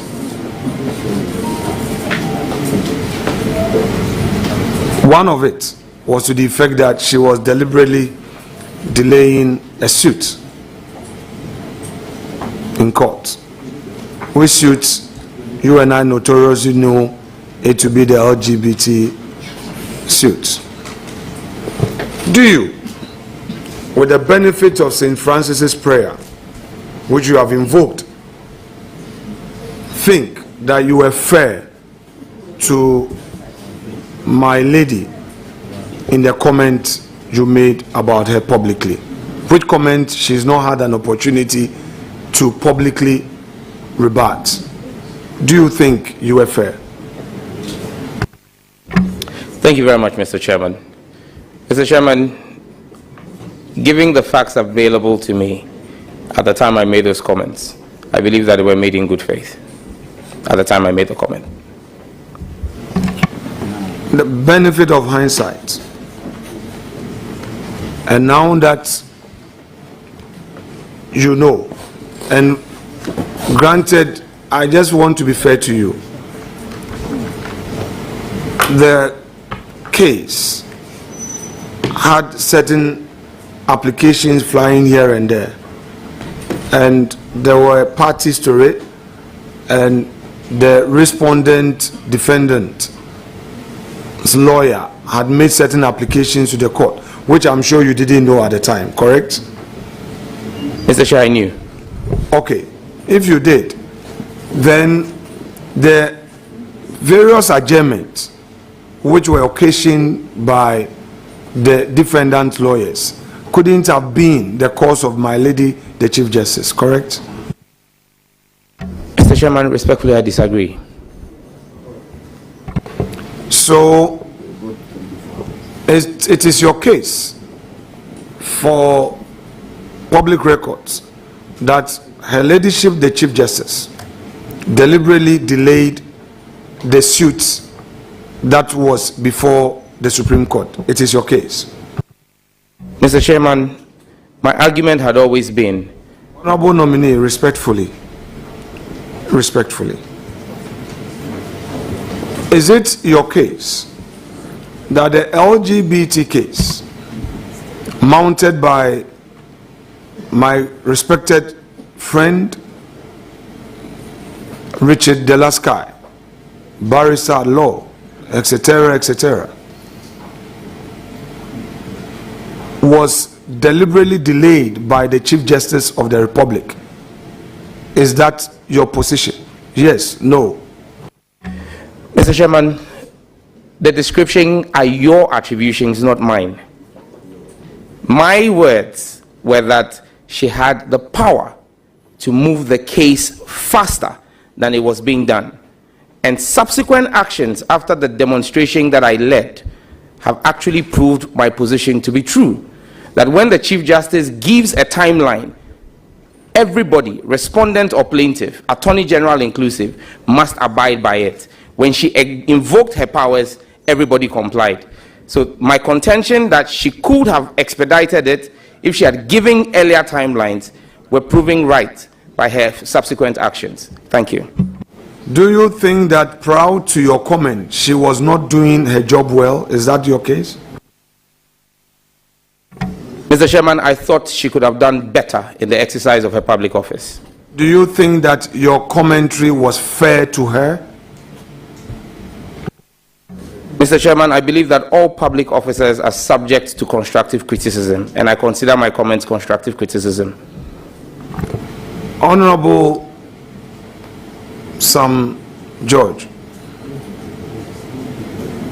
the process of empaneling, the process a case travels involving parties cannot be at the instance of the Chief Justice of the Republic. Do you agree to that? The rules of procedure dictate who is responsible for empaneling of judges in cases. Do you have evidence that my lady, the Chief Justice, delayed in empaneling justices for the case? Mr. Chairman, there was never a question about a delay in empaneling. There was a question about a delay in hearing. What occasioned the delay in hearing? Mr. Chairman, I believe that only the Chief Justice can explain to this House why, when she gave us a date of July 18th for ruling, when we appeared before her on the 18th of July, she chose to adjourn ruling on the matter indefinitely. I can't speak to her reasoning. Were you a party in the case? Not directly, sir. Were you a party in the case? Were you a party in the suit? Not on the record. Had you filed as an interested party in the suit, Mr. Sam George? Not on the record. Was it fair? Leader, you just... Chairman, thank you very much. Honorable nominee, you have just answered to the question from the ranking that you were not a party of record in the matter under interrogation, and you also did not file as an amicus. But can you confirm whether the subject of the litigation affected you? Very much so. I was one of 8 sponsors of the bill before the court. Thank you very much. Thank you. Chairman, I would want to respectfully crave the indulgence of my colleagues to allow us to have a good understanding of what we are doing. Have a smooth inquisition that will help democracy. Very uninterrupted.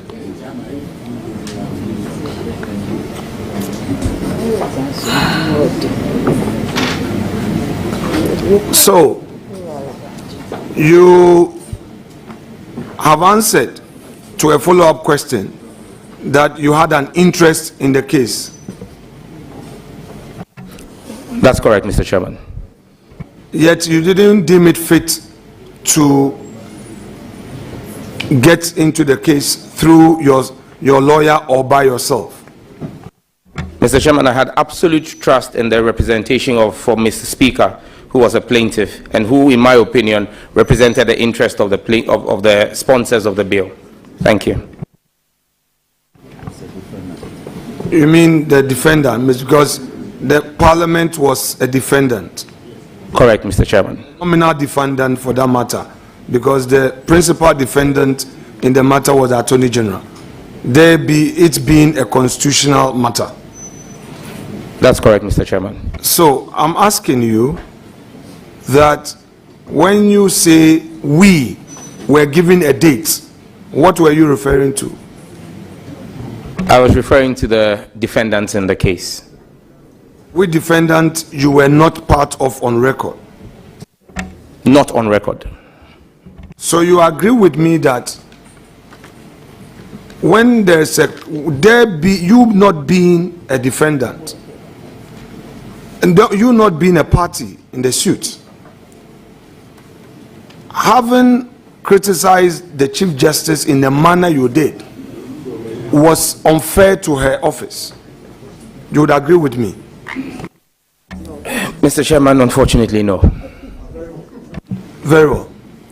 When the Chief Justice who presided adjourned the suit sine die, indefinite, adjourned without a date, did you talk to the defendant's lawyers, that is the lawyers for Parliament, as to the reason? Yes, I did. And they said no reason was given for the adjournment. The Chief Justice said she wanted to hear the substantive case before giving a judgment on the injunction case. Because there were two cases before the court, the substantive case and the case for injunction. Now, the decision not to give a ruling on the injunction case basically and technically stayed the hand of Parliament indefinitely. Because so long as there was no ruling, Parliament could not appeal, Parliament could not act. It held Parliament in abeyance for almost 5 months. Is that what the lawyers told you? Because we would then need to subpoena the lawyers to take the oath, because you are anchoring your criticism of the learned Chief Justice of the Republic to something that is done. So I just want to know from you whether the lawyers told you. I'm not done. Leader, can I, with respect? No problem, no problem. Yeah, please. I have all the words. Yeah. Okay, you can come in, please. Chairman, thank you. Chairman, thank you very much. Honorable nominee, you just answered to a question that you made some comments after the court's adjournment. Yes, please. In the matter. Yes, by way of criticism. Yes, please. Can you confirm? Let me, Chairman, please. Can we have some order around the table, Chairman? Please go ahead. Let's have one meeting, please. Please go ahead. Mr. Nominee, let me avert your mind to the constitutional provision contained in Article 21, one of the Constitution. Now, may I put it to you, and by way of a yes and no, that whether your right as encapsulated in Article 21(1), which is to this effect, all persons shall have the right to freedom of speech and expression, which shall include freedom of the press and other media, and B, freedom of thought, conscience, and belief, which shall include academic freedom. Can you confirm to this committee, yes or no, whether the exercise of that right to criticism was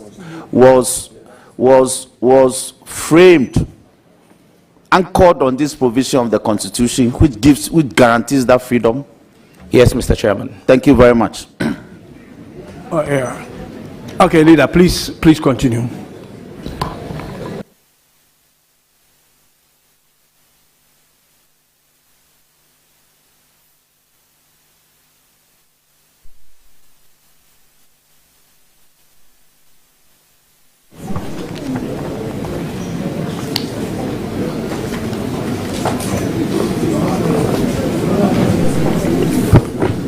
Mr. Sam George. Yes, Mr. Chairman. Did you receive any information regarding the reasons for the adjournment sine die from the lawyers for the second defendant Parliament? Mr. Speaker, I wasn't client to the lawyers, so they didn't need to give me any information. Did the lawyers tell you that the inability of the court to make a pronouncement on the said dates affected the work of Parliament? Mr. Chairman, I don't think it's in the place of the lawyers to determine what affects the work of Parliament. That's the role of Mr. Speaker. Thank you. You had said that because of the decision of that day, Parliament could not proceed with its work, and that affected its work for some 5 months, correct? That's correct, Mr. Chairman. Did that information come from the lawyers to you? Mr. Chairman, that information came to me from my reading of Article 106 of the Constitution, and with your leave, I would read. Yes, please. Kindly take the leave of chair, not me. Yes. Mr. Chair, do I have your permission? So I read Article 106(7), of the Constitution, and that's what I premised that submission on. Where a bill passed by Parliament is presented to the President for assent, he shall signify within 7 days after the presentation to the Speaker that he assents to the bill or that he refuses to assent to the bill, unless the bill has been referred by the President to the Council of State under Article 90 of this Constitution. Parliament was unable, in fact, there was a letter, a cease and desist letter, signed by then Executive Secretary to the President, Nana Asante Bediotwo, asking Parliament not to transmit the bill as passed by Parliament, premised on the fact that there was a pending court case. Even though I think that it's important we take judicial notice that his letter to Parliament came a day before any lawsuit was filed before the courts. Thank you.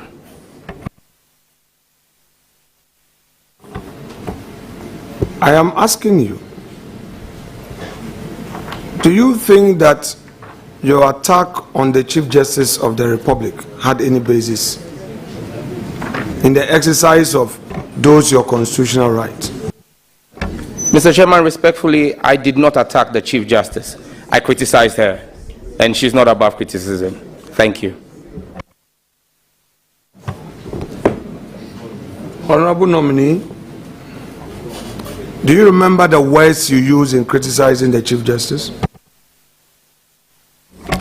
Mr. Chairman, I criticized her extensively. I can't remember all the words. Thank you. Paraphrase in context your criticism of her, what you said. I'm unable to repeat any of those here, Mr. Chairman, because it's being the exigencies of time have overtaken it. If there is any specific reference you would like to make, I'm willing to respond to that. Thank you.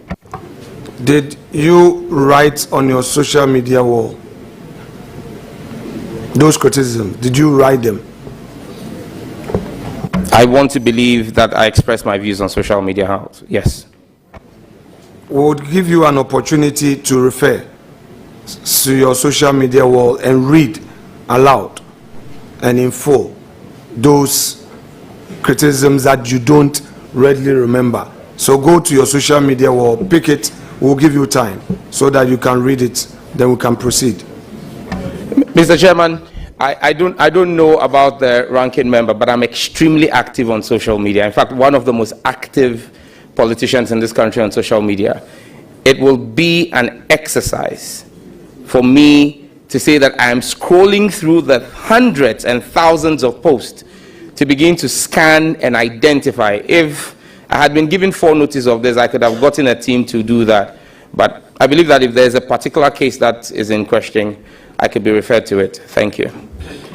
Mr. Chair, our proceedings allow a member time to rely on an important document. Therefore, if the member will need time to go through the particular post, we would give him the time. He should be able to furnish us with that. So, Chairman, with the greatest respect, let him have the time to make that available. Mr. Chairman, if there is the need for evidence of that, I can subsequently provide that to the committee. I can print out my entire timeline history for the purposes of the committee, because I will not be able to tell what would be of interest to the questioner. So I'll print out my entire timeline for the committee subsequent to this engagement. Thank you.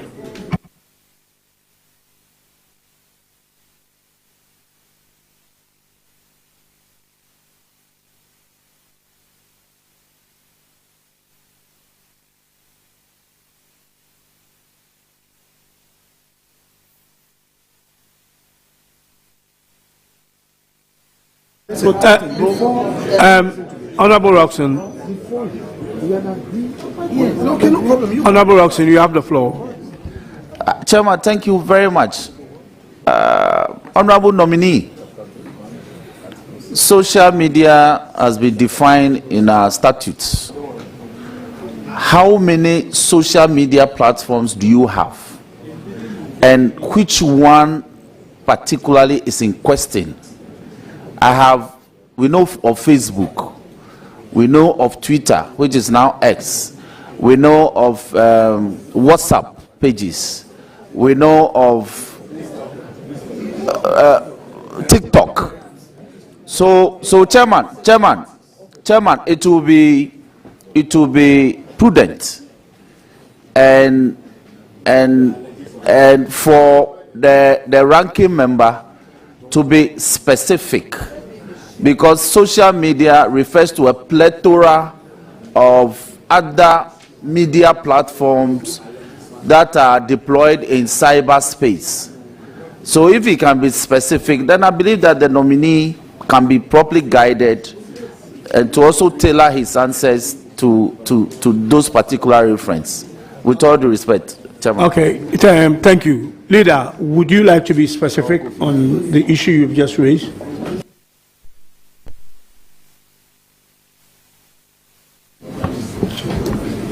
Chairman, before I proceed, I want to suggest to you to kindly reiterate an earlier call by the chair of this committee, which call was to some of our colleagues who join us but are not members. I don't want to mention a name. I repeat, I don't want to mention a name. But I want to urge my colleagues who are joining us, you may say something not for the records, but when I hear, I would respond to you. Let us ensure decorum. This exercise requires mutual respect. Some of you are knowing Sam George for the first time. The minority is supposed to do its work.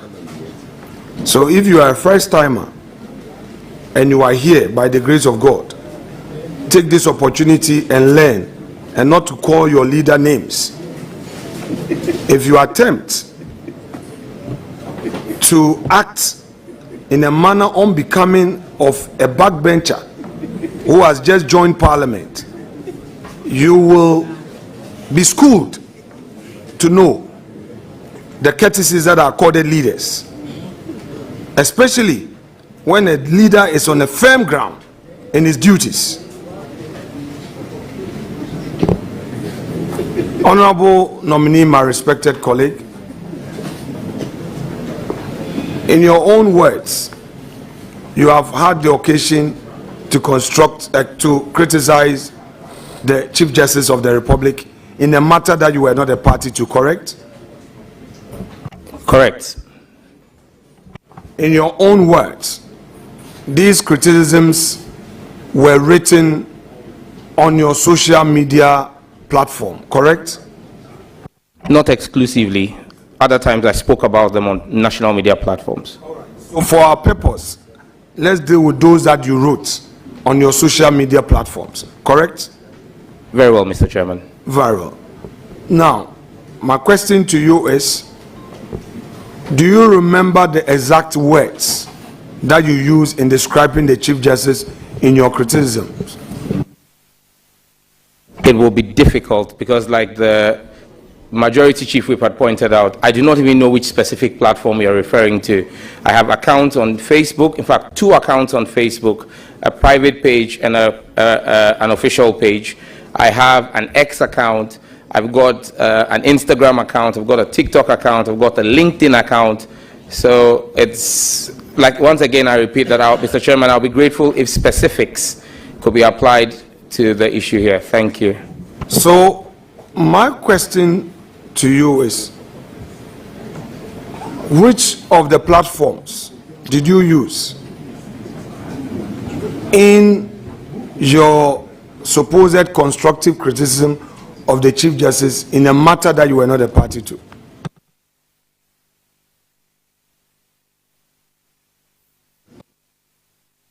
Yes. Please carry. Yes. Chairman, with all due respect to ranking, we sat in law school classroom together. We graduated together. And and we are both seasoned practitioners, and we've done criminal prosecution, and we understand the principles. He who alleges must prove. You are interrogating a nominee alleging certain matters. He has given answers. You may not like the answers. It is up to you to put into the further and better particulars. That when I refer to the fact that you made certain comments by way of criticism of the CJ, it was on a so and so and so social media platform. Here are the prints. In fact, in the course of this committee's work, you have demonstrated that those abilities, you brought information and material particulars before the committee and reference nominees to speak to them. Some you actually labeled them, exhibit 1, 2, 3, 4, 5, 6. So in this matter, with all due respect to him, if he hasn't got information, he may still make progress. But if he wants to stay on this course, then you should be providing information by way of material particular so the honorable nominee can speak to by admitting to same or denying same, so we can make progress. With all due respect, Mr. Chairman. Thank you. Thank you very much. Leader, just give me a second. Well, I am presiding over this vetting, and you are talking about matters of law.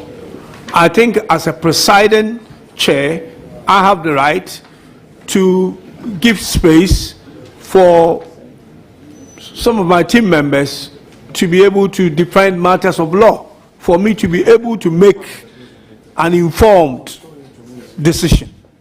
And it is for that reason that I'm allowing Honorable Roxanne to come in, leader.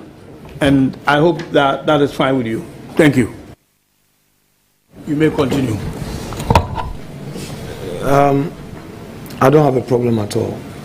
This exercise is good. Posterity will deal with this, and the jury is out there. Students for many years to come will refer to these proceedings. But since my respected colleague and classmate has taken us to the classroom,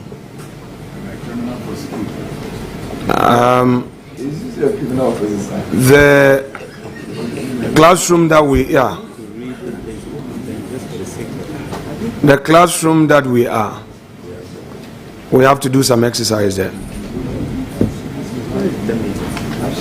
The issue that is being discussed has been attested to by the nominee. It isn't the case that he's denying knowledge of any criticism. He said he has done so, and he says he stands by it. But it is on that basis that I am asking him. He should tell us the very thing that he is admitting to. He should tell us where he did it. He himself said some was by words of mouth on platforms. He said it in the media. Some too he posted them. So he should be able to tell us in an honest way where he posted them. If as it were he had said that, oh, he doesn't remember ever saying it, he hasn't said anything at all, then I would ask him to identify a document and speak to it and find out whether he is the one who authored it. But he says he has done something, and I'm asking him to now tell us where he did it. It's as simple as that, Chairman. So he's supposed to answer that question. Thank you, Chairman. Chairman, once again, I reiterate my answer that I'm unable to know which of the platforms I have posted on that he is referring to. And let me state for the records, what was put to me was the fact that I had attacked the Chief Justice. I have not admitted to attacking the Chief Justice. I have stated that I have criticized the Chief Justice. It doesn't amount to an attack on her. It's a critique of her. But I'll be grateful, and I'm willing to identify any documents that are available, and I'll speak to them with all integrity and honesty. Thank you. You have your constitution with you? Yes, please. Earlier, the Honorable Roxanne spoke about your rights in the law, and you read the rights, that you had a right to freedom of speech, correct? That's correct. The Honorable Roxanne read that. Go to Article 41 of the same Constitution.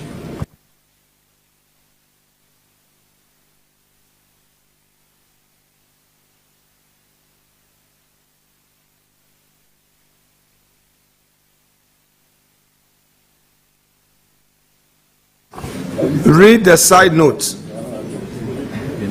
Duties of a citizen. Repeat it. Duties of a citizen. What? I didn't hear. Duties of a citizen.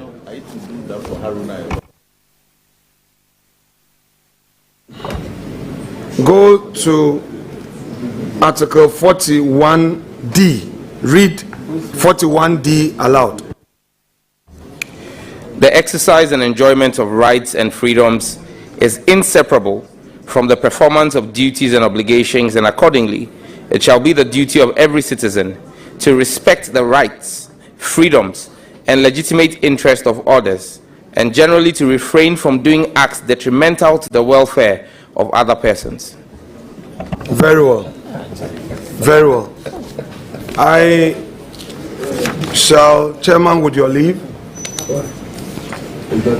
Chairman, with your leave, I shall, through you, forward to the nominee a document for him to read aloud. I have a series of them. Read number 9. Number 9. SB 1 series. Must we be prompting you? What is this? We have agreed to do so.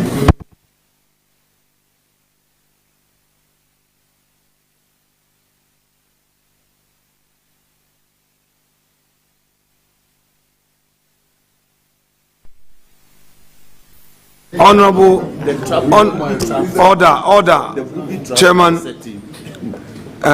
honorable nominee, you have turned to number 9. You've seen it labeled? Yes, please, number 9. Please read the content of that post of yours aloud.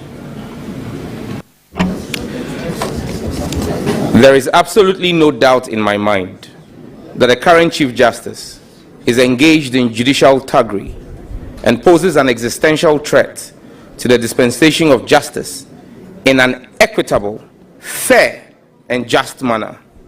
Such partisan behavior at the apex court of our judiciary must not be entertained and must be condemned with all the force reasonable people can muster. Judicial gangsterism is a precursor for the breakdown in the dispensation of justice and the doctrine of the rule of law. Common sense ought to be an ingredient in the dispensation of justice.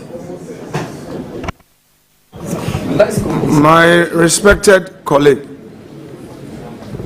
what you have just read, was it authored by you? Yes, Mr. Chairman.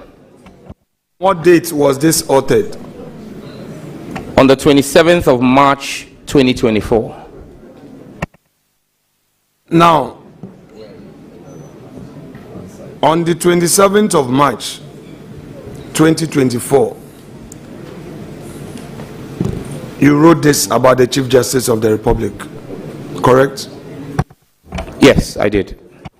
You have again read Article 41D. For the avoidance of doubt, read it at the risk of being repetitive. Read it one more time. Mr. Chairman, I remember the content. Read it one more time. Well, I'm not going to read the heading again. I'll just read the 41D. I am asking you a question, honorable nominee. Yes. Once the question is allowed, you cannot overrule it. I'm saying read 41. Yes, in full. Read 41D. The exercise and enjoyment of rights and freedoms is inseparable from the performance of duties and obligations, and accordingly it shall be the duty of every citizen to respect the rights, freedoms, and legitimate interests of others, and generally to refrain from doing acts detrimental to the welfare of other persons. My respected colleague,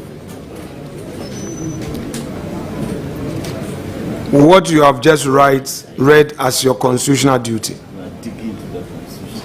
and what you have also read as your constitutional rights, if you reconcile, would you say that all those words you used to describe the Chief Justice were fair? Mr. Chairman, that post was premised on my understanding and reading of Article 296 of the Constitution, and I will proceed to read with your leave. That's okay. Please proceed. The side note is exercise of discretionary power. Where in this Constitution or in any other law discretionary power is vested in any person or authority, A, that discretionary power shall be deemed to imply a duty to be fair and candid.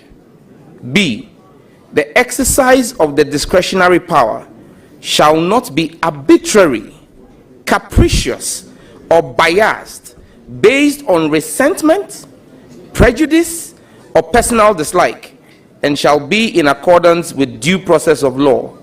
And C, where the person or authority is not a judge or other judicial officer, there shall be published by constitutional instrument or statutory instrument regulations that are not inconsistent with the provision of this Constitution or that or that other law to govern the exercise of the discretionary power. Discretionary power is vested with the Chief Justice. She exercised same in the matter before her. My views were what I expressed in the post. When did you say you posted those comments? 27th of March 2024 at 6:34 a.m. What occasioned this post? Activities that had gone on the previous day in court. Can you share with us the activities that had gone on in the previous day in court, and in which matter? It was in the anti-LGBTQ case, the case you referenced earlier on. I don't really remember all the details, but I'm fully aware that my comments were in reference to the actions that had happened the day before in court. You had earlier said that your criticism was premised on a July 28th disappointment. Now you are referring to a March post. So which is which? Just reconcile.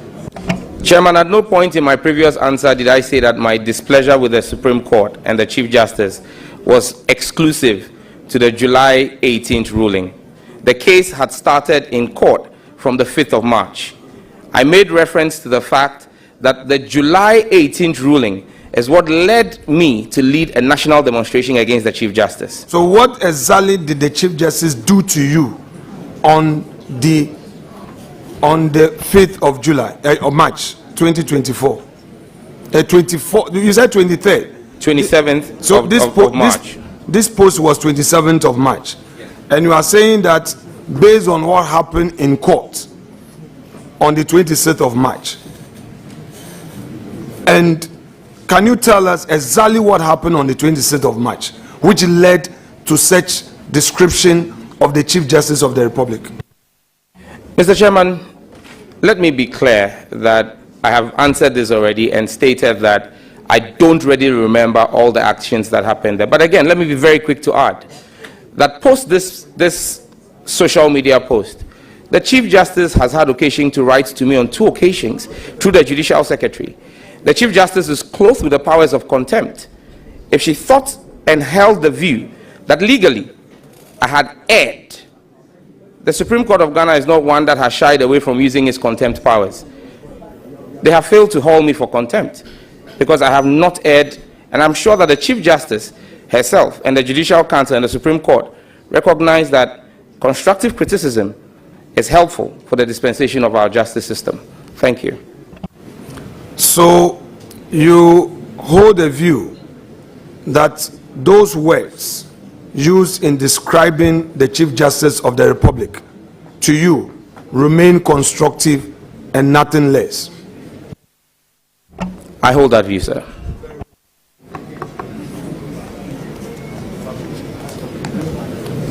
Clerk, kindly furnish me the document.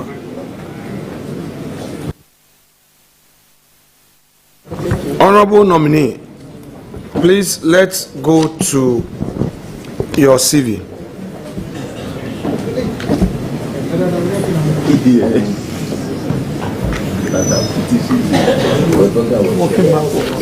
Please, where were you born? I was born in Somanya in the eastern region of Ghana.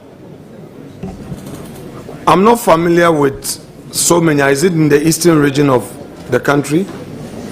Mr. Chairman, I just stated that I was born in Somanya in the eastern region of Ghana.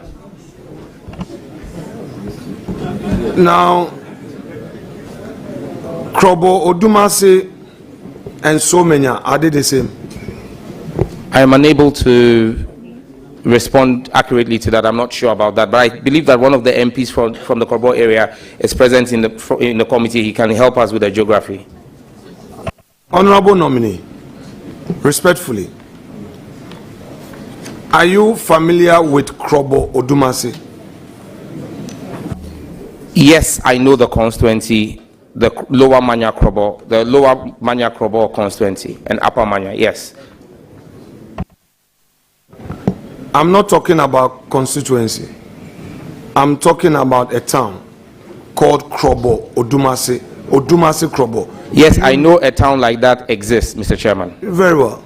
And I'm asking you whether that town and Somanya are the same or different. I am unable to answer. I told you I'm not very conversant with the geography of the area. Did you live in Somanya where you were born?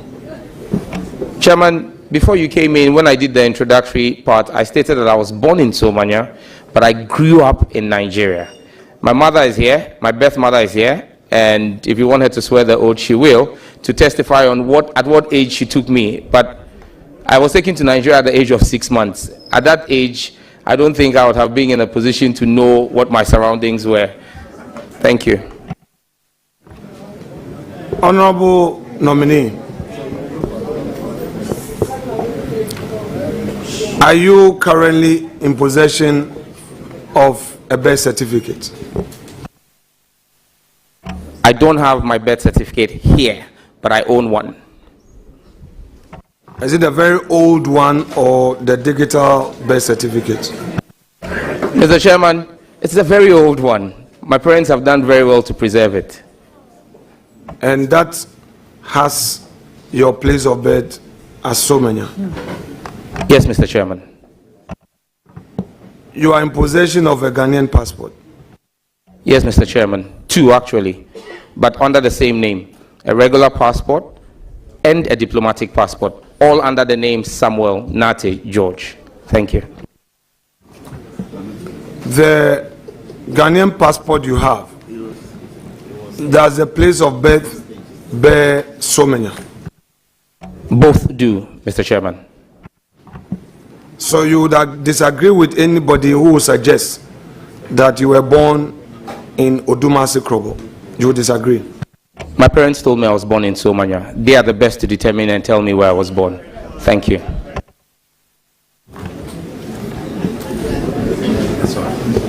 Honorable nominee, on your CV, you have indicated that you have undertaken a number of courses. Yes, Mr. Chairman. But before then, you have indicated that you speak English, Ga, Dangbe, and Tree. Yes, Mr. Chairman. Do you speak any language of Nigerian origin? Also Yoruba, dear sir. You speak Yoruba? Yes, I do, and a bit of Igbo. I can tell you my name, Aham Busam George. Don't pay attention to my questions. Pay attention to my questions. And then answer my questions. Not for the gallery, but for me. All right? Do you speak Yoruba? Fairly. You speak a bit of Igbo? Yes, please. To take the leave of Mr. Chair to amend your CV to include Yoruba. With the leave of Mr. Chairman, if it pleases the committee for me to have to, but I just put the Ghanaian languages I spoke on my CV. But it is here you've stated languages spoken. Languages spoken. So I'm asking, since you say you speak Yoruba, that would you want to take the leave of Mr. Chair to amend to reflect that? Yes, Mr. Chair, it can be amended with the leave of Mr. Chair. Leave granted, amendment accordingly carried out.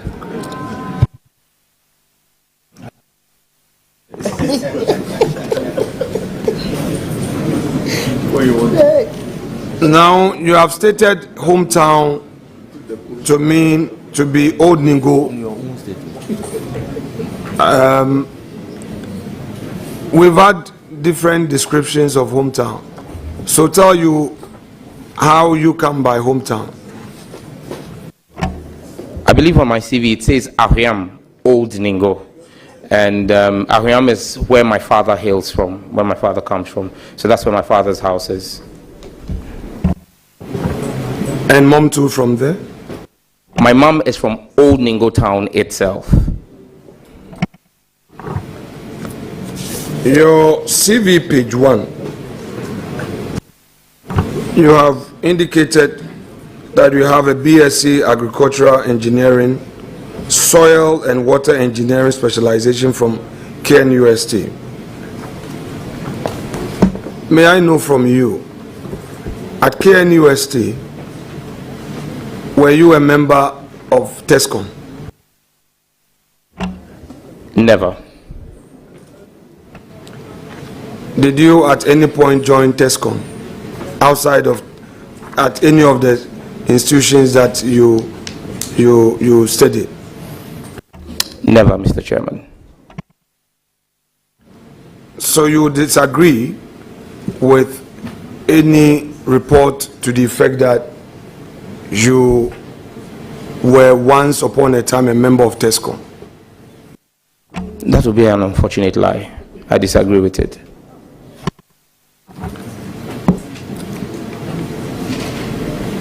The states.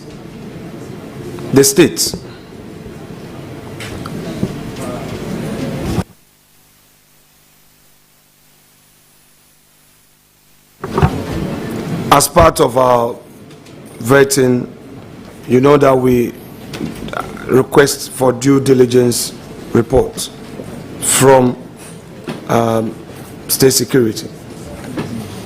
So, as at January 27, 2025, state security has it that you were once upon a time a member of TESCOM. This is part of the reason why I'm on record to have said that the new Mahama administration has to overhaul our entire state security apparatus, because it's woefully ineffective if it says I've ever been a member of TESCOM. Thank you. Very well. And you would also disagree to the information given to us that you were not born in Odumasu Krobo. You disagree with them? Absolutely.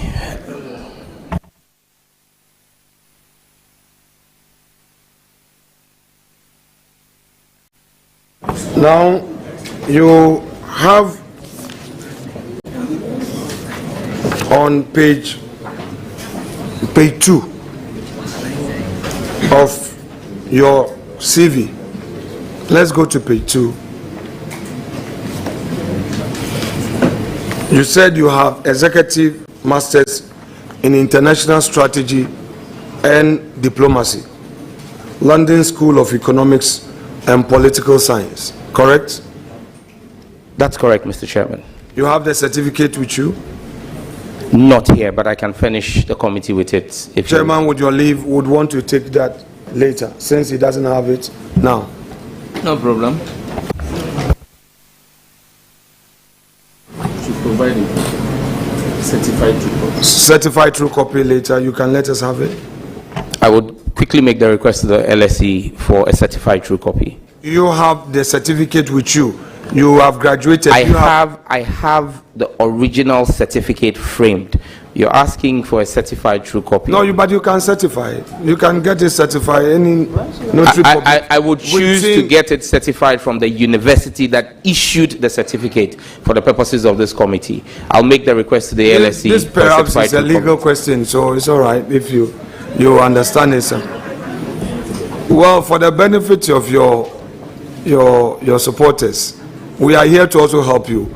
I know you've done LLB. I know you've done LLB. You've not been called to the bar yet. You don't need to write to your school to give us a certified copy. Once you are in possession of the original, a notary public who cites the original can certify. That is the law which they should know. Now, would you be able to furnish us with a certified copy of that certificate? If it pleases the committee, Mr. Chairman. When did you start the program and when did you finish the program? September 2021, and I submitted my dissertation in July 2022. How did you pursue the program? In person. Now, at all material times, you were a member of parliament. September 2021.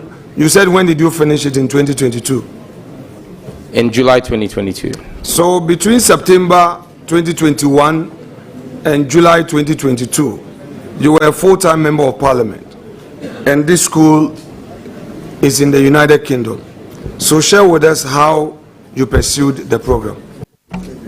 Mr. Chairman, I believe that speaks to my dedication and diligence. When I put my mind to something, I spent most time... nominee, how did you pursue the program? Mr. Chairman, that's where I'm going to, respectfully. I'm just saying that to help you go straight so that we can finish with you on time. Mr. Chairman, my program was an executive master's program, and I had multiple class periods and assignment periods. So in every month, we had 10 days of physical contact. And then you had essays that you had to present or submit in the ensuing period until the next class. And so again, if the committee would want for me to show evidence of my travel record, I will show how I spent 10 days in London with the leave of Mr. Speaker sometimes, and when I returned to Ghana to make sure that I stayed within the courses. And I had to do that between September and May. June, July, and August. June and July were not, you didn't need to be in person because that was when we were working on our dissertation. Thank you. Okay, so you are telling us that, so from September, every month, you were spending 10 days in the United Kingdom, every month? Give or take, yes please. No, let's be specific, because you say we can check that from your travel records and all. I just want us to be very specific in the answers. So September, when you started in September you went to UK for 10 days and came back, correct? Mr. Chairman, that's why I said give or take. There were times when, because of travel periods, and that was at that time, there were still COVID travel restrictions.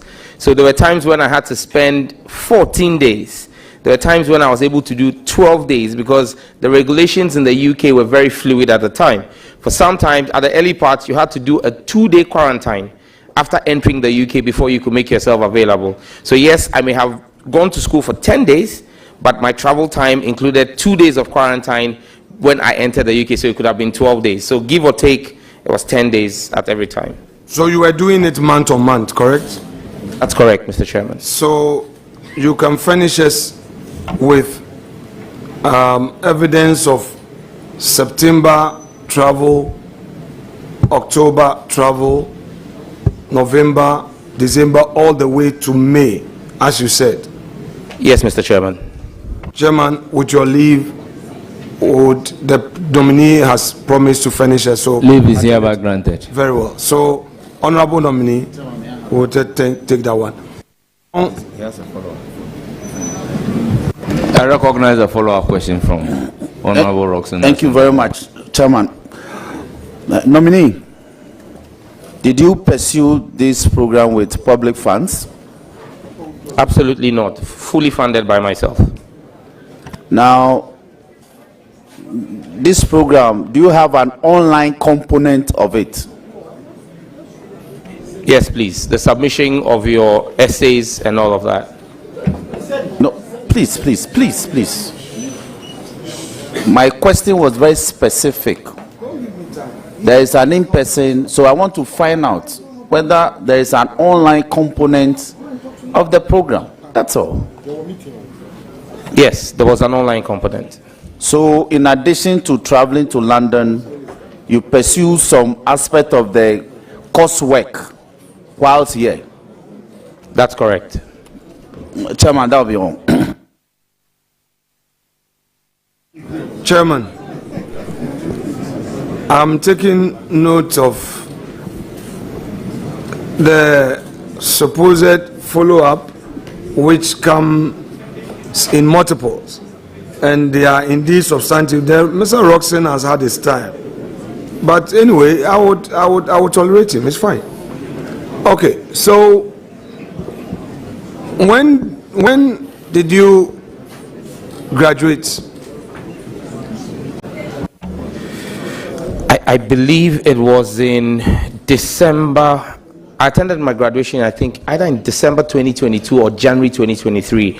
I need to refresh my memory, but I think it was in December 2022. It's a matter of public record. I'm sure when we get the certificate, we'll get to know. Now, you that you fully funded yourself. Yes, please. How much did it cost you? Mr. Chairman, are you asking me the cost of the course or the cost of the entire program? Because okay, that would I'll include, break it down. Don't worry. That would include travel. Don't worry. I'll break it down for you. First, let's deal with your tuition fee. How much did it cost you in tuition? I would have to check with my accounts to determine how much it cost. This was a fee I paid about 4 years ago. With the leave of chair, we would want to have that. How much did it cost you in accommodation? Again, I'll have to check with my residents at the time how much it cost me. So with the leave of chair, you provide us with that. How much did it cost you in travel? Again, the tickets vary based on season, so I'll have to itemize each ticket and how much it costs. Okay, so chair would give direction on all three, so you can provide. Leave is hereby granted for you to bring the cost component. But Mr. Chairman, respectfully, may I find out why personal expenditure of mine for my own personal development is now the subject of this committee's inquiry? You should have said that as your answer. No, Mr. Chairman, I was asked specific questions about whether I did them. Now, the question of providing same, I said I don't have that here, and it would take the leave of the chairman. So it's your leave that would make me, and I could get legal advice on if my personal expenditure is the subject of this committee. Thank you.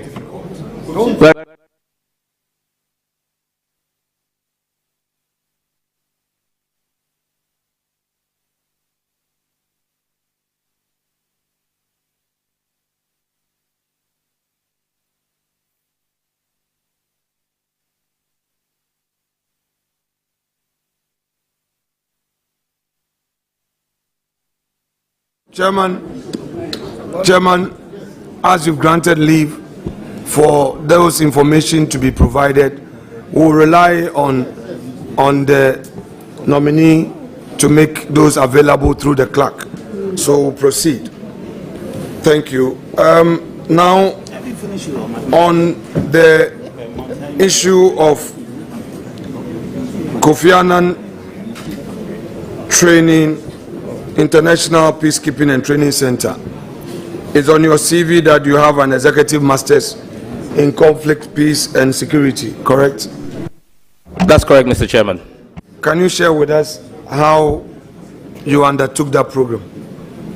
Mr. Chairman, that program was a weekend program as an executive master's at the Kofi Annan International Peacekeeping Training Center, and I attended with a few other colleagues. Thank you. How long did it take you? It was a one-year program. I completed in 2019 but did not graduate in 2019 because I was out of the country on the date of the graduation, and so I came back in 2020 to join the executive cohort 6. I was part of executive cohort 5, but I joined executive cohort 6 in 2020 to graduate. Thank you.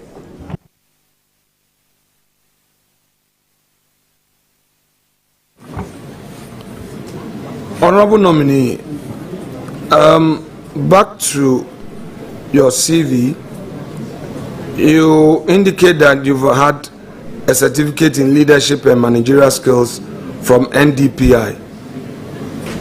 That's correct.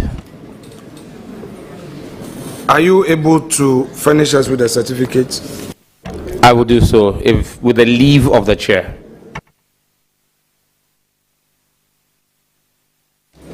Leave is accordingly granted. Now, have you any registered company, a limited liability company, that you operate outside of your work as a parliamentarian? I currently do not hold ownership of any company that I operate outside of Parliament. Prior to this period, were you previously an owner of a limited liability company? Yes, prior to coming into Parliament, yes, I was. Can you furnish us with the name of this company? The first company I think I registered was Events and Multimedia Ghana Limited. When did you register this company? Chairman, I don't readily remember. What is the name of this company? For emphasis, I will repeat it, Events and Multimedia Ghana Limited. Who are the other shareholders apart from you? I don't readily remember, and the company is defunct at the moment. At what point did this company become defunct? Upon my entry into Parliament, I stopped working. When you were operating your company, were you taking only private jobs or you were also doing government jobs? I never took a government job. Go through your CV, share with us where on your CV you have provided information of this your company.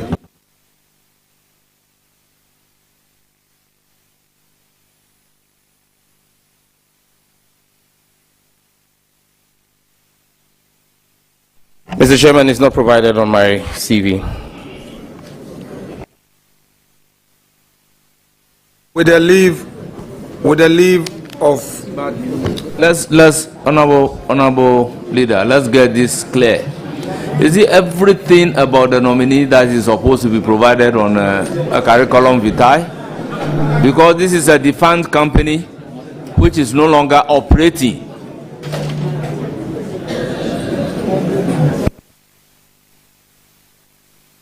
Chairman, respectfully, the nominee has provided us his own CV.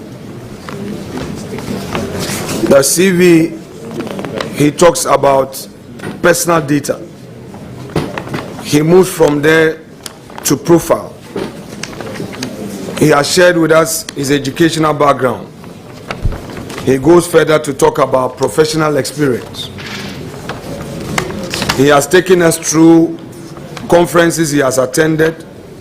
He has also told us that he is a member of certain boards and agencies. It is therefore proper, as part of the inquisition, to ask which boards he served on, where he's been a director. It is a regular question. And he himself has provided us information as to a company he has registered that he is a shareholder and a director. The issue of it being defunct is a different matter. So, Honorable Nominee, you have said that at the time you entered Parliament, you stopped running your business, correct? That's correct, because I became politically exposed. Very well.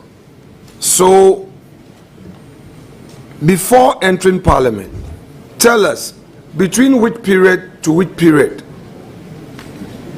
you operated your business? Tell us between which period to which period you operated your business, that your company. Mr. Chairman, I believe I registered this company whilst I was in the university, sometime between 2003 and 2004.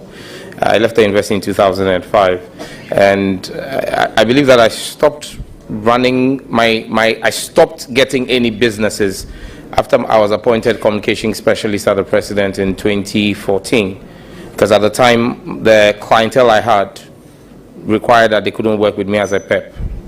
Thank you. But you just told this committee that you only stopped operating your business when you were elected member of Parliament, because at that time you had become politically exposed. Do you still stand by that answer? Yes, Chairman. You see, the nature of business I had long-term contracts. So even though I became a PEP in 2014, I had contracts that ran till sometime in 2016, and it was indicated to me that those contracts will not be renewed. Now, share with us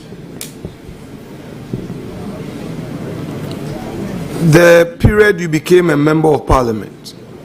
You were not doing any other business. You were solely dependent on your salary, correct? Yes, Mr. Chairman, as my primary source of income. Did you have the benefit of any secondary source of income? Mr. Chairman, I'm married to a very industrious woman. Now, I don't get it. Please explain. I'm married to an industrious woman. Okay, so please explain to her, if you say you are married to an industrious woman, and that is the source of your secondary income, what exactly do you mean? I mean, my wife takes care of me. Very well. So, industrious woman, she takes care of you. Are you suggesting that she also paid your school fees for your UK program? Mr. Chairman, I believe that this committee has asked me to furnish them records of my fees that were paid. I believe that I don't see where we're going with this. Thank you. No, with the greatest respect, honorable nominee, I continue to treat you with respect. If you say you don't see, yours is to answer. If you need guidance, please seek guidance from the chair. If chair allows my question, and you want to say you don't see, where I follow up based on what you say. I never asked you about your wife. I never asked you about her business. You said your wife takes care of you. These are your words. You say your wife is an industrious woman. These are your words. And that is your secondary source of income. These are your words. So, are you aware whether your wife, through her industry, has been paying her taxes? Have you become aware of it? Mr. Chairman, those are my wife's affairs. Please, that is personal to your wife. So, with all due respect, the monies that your wife gives you, which monies you say that is your secondary source of income, do you pay taxes on them? Mr. Chairman, I have at no point in time before this committee, and I'm on record, said that my wife gives me money. I have at no point in time made that claim. My claim before this committee is that my wife takes care of me. I didn't say she gives me money. Thank you. Is that your secondary source of income? I have not said so. Your words, Mr. Chairman. Honorable nominee would leave it there. Whether they are your words or my words, we will leave it there. Let us proceed. How did you raise the funds to pay your fees? Because this is a matter of record that you provided. Mr. Chairman, I had savings. Thank you.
Doing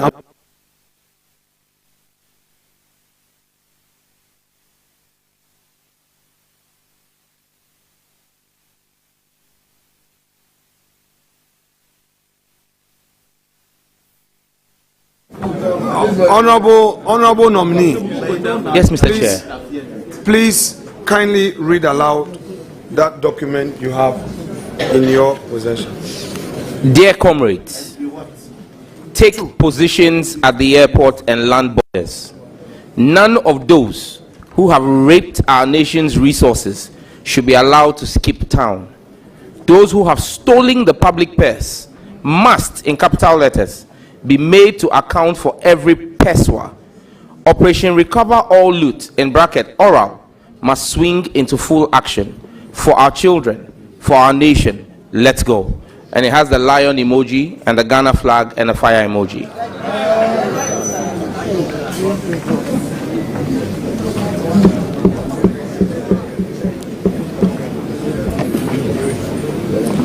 Can you share with us those looters, the names of those looters you were referring to, who you were calling on comrades to protect our borders so that they don't escape? Can you share with us those you had in mind at the time you made this post? All of that information, Mr. Chairman, has been shared with the oral team that was headed by my comrade Okujeto Ablakwa, Member of Parliament for North Tongue. Thank you. Honorable nominee, this is a public hearing. You have made this post, and I'm relying on it to ask you the question. I'm asking you, these individuals that you say they have looted the nation, they have raped us of whatever, can you share with us those individuals? Give us their names. Honourable Member, with all due respect, we spoke yesterday about the Whistleblowers Act, and there are remedies available for such a thing under a Whistleblowers Act. So in a full public view, asking that the names of those people be disclosed. There are dire consequences for it. I will therefore humbly overrule the question. Thank you.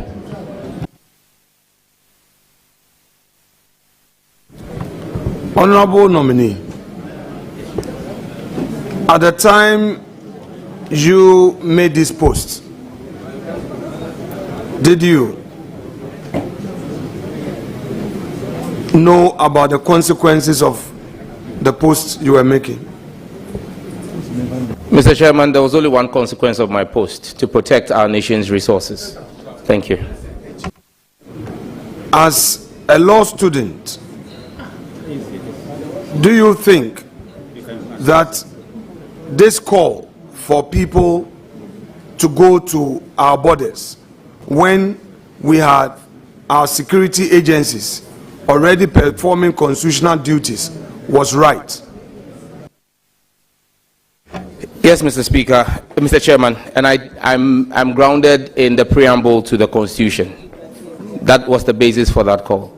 The preamble of the Constitution.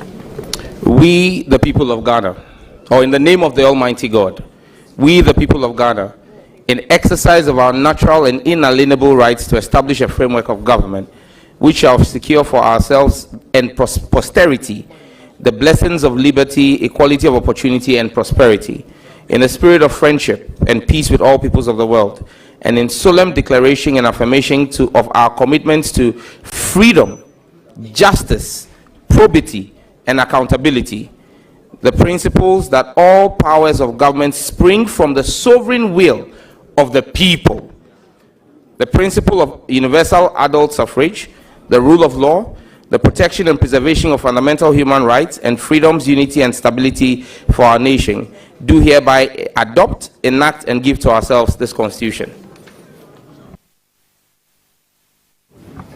So, at the time you made this post, you are saying to this committee that our borders were not being protected by the security agencies enough.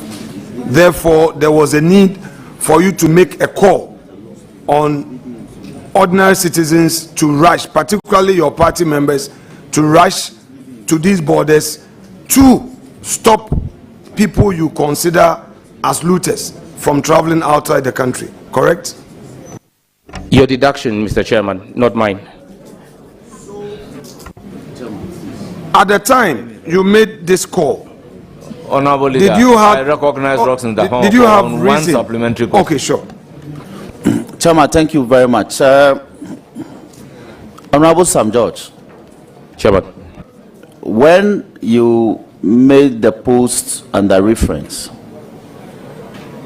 yes or no, you averted your mind to Article 41,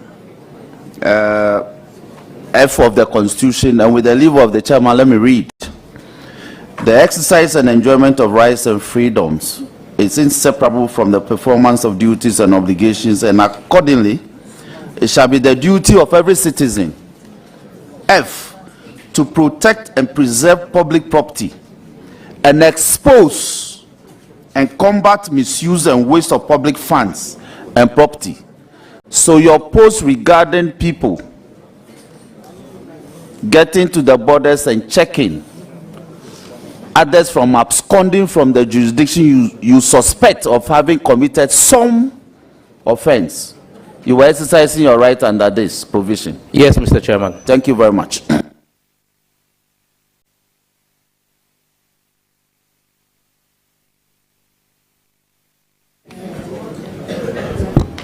Honorable Sam George, when was the last time you traveled outside the country?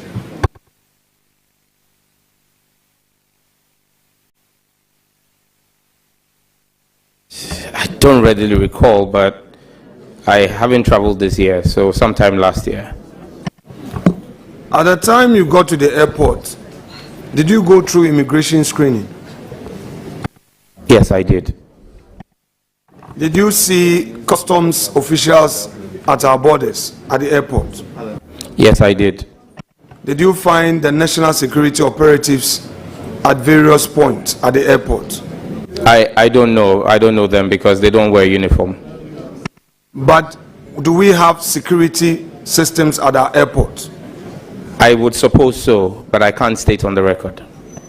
Now, at the time you made this your post, by the way, go back to the date you made the post. I made it on the 8th of December 2024, a day after John Mahama had won the elections by almost over 57% of the votes. Had our order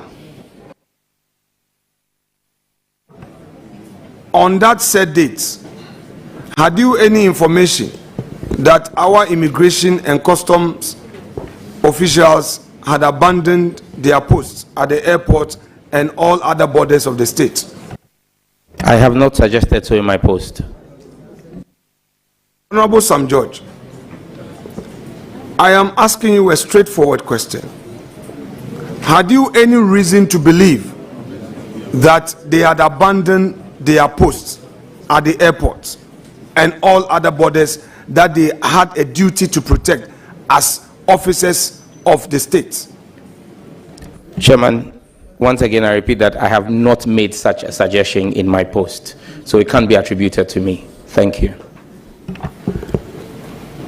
Do you know that your call on your party members to move to our borders was to undermine these security officials from exercising their rightful duties enshrined in our laws?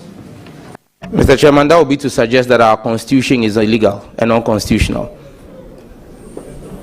So are you suggesting that at any point a citizen can post calling on people to take to our land borders and protect it against looters?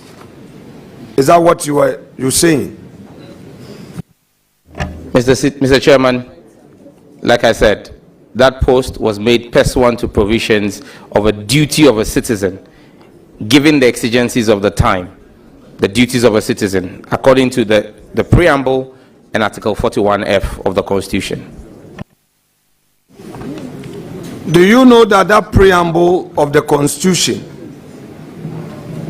is equally enforceable through a law properly enacted by the state? Do you know that?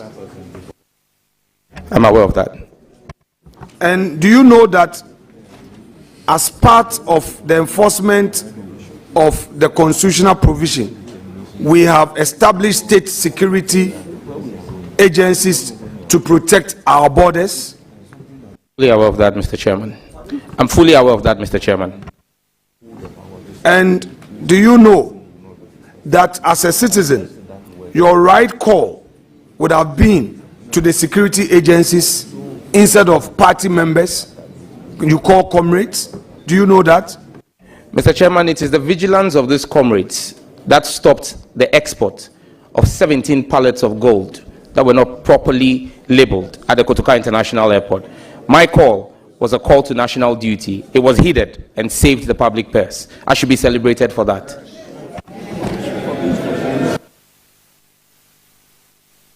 Oh, Sam George, respectfully, I, based on your information, will be pleased to make an application, would make an application to the chair to suspend the hearing of your vetting so that we invite those officials at the airport who, according to you, through the vigilance of your comrades, they seized some illegal exportation of some gold.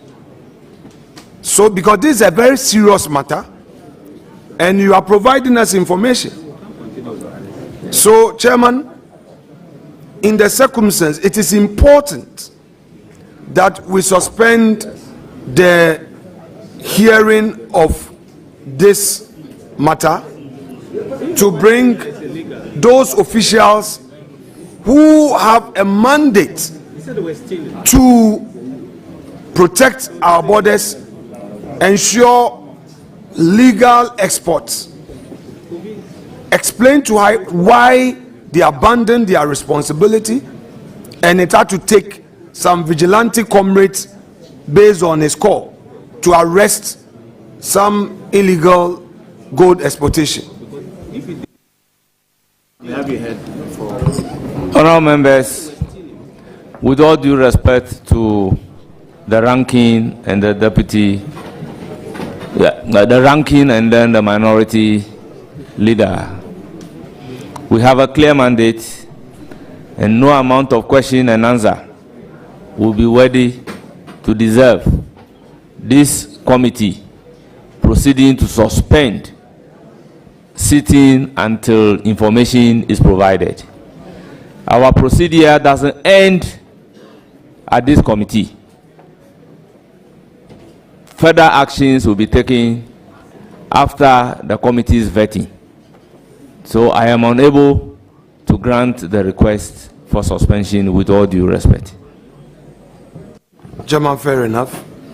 Chairman, then with your leave, I would want to extract some further information from the nominee so that we invite those officials to appear before us, so that, I mean, I agree with you that we don't suspend, but we would have to invite them based on the further information we'll give.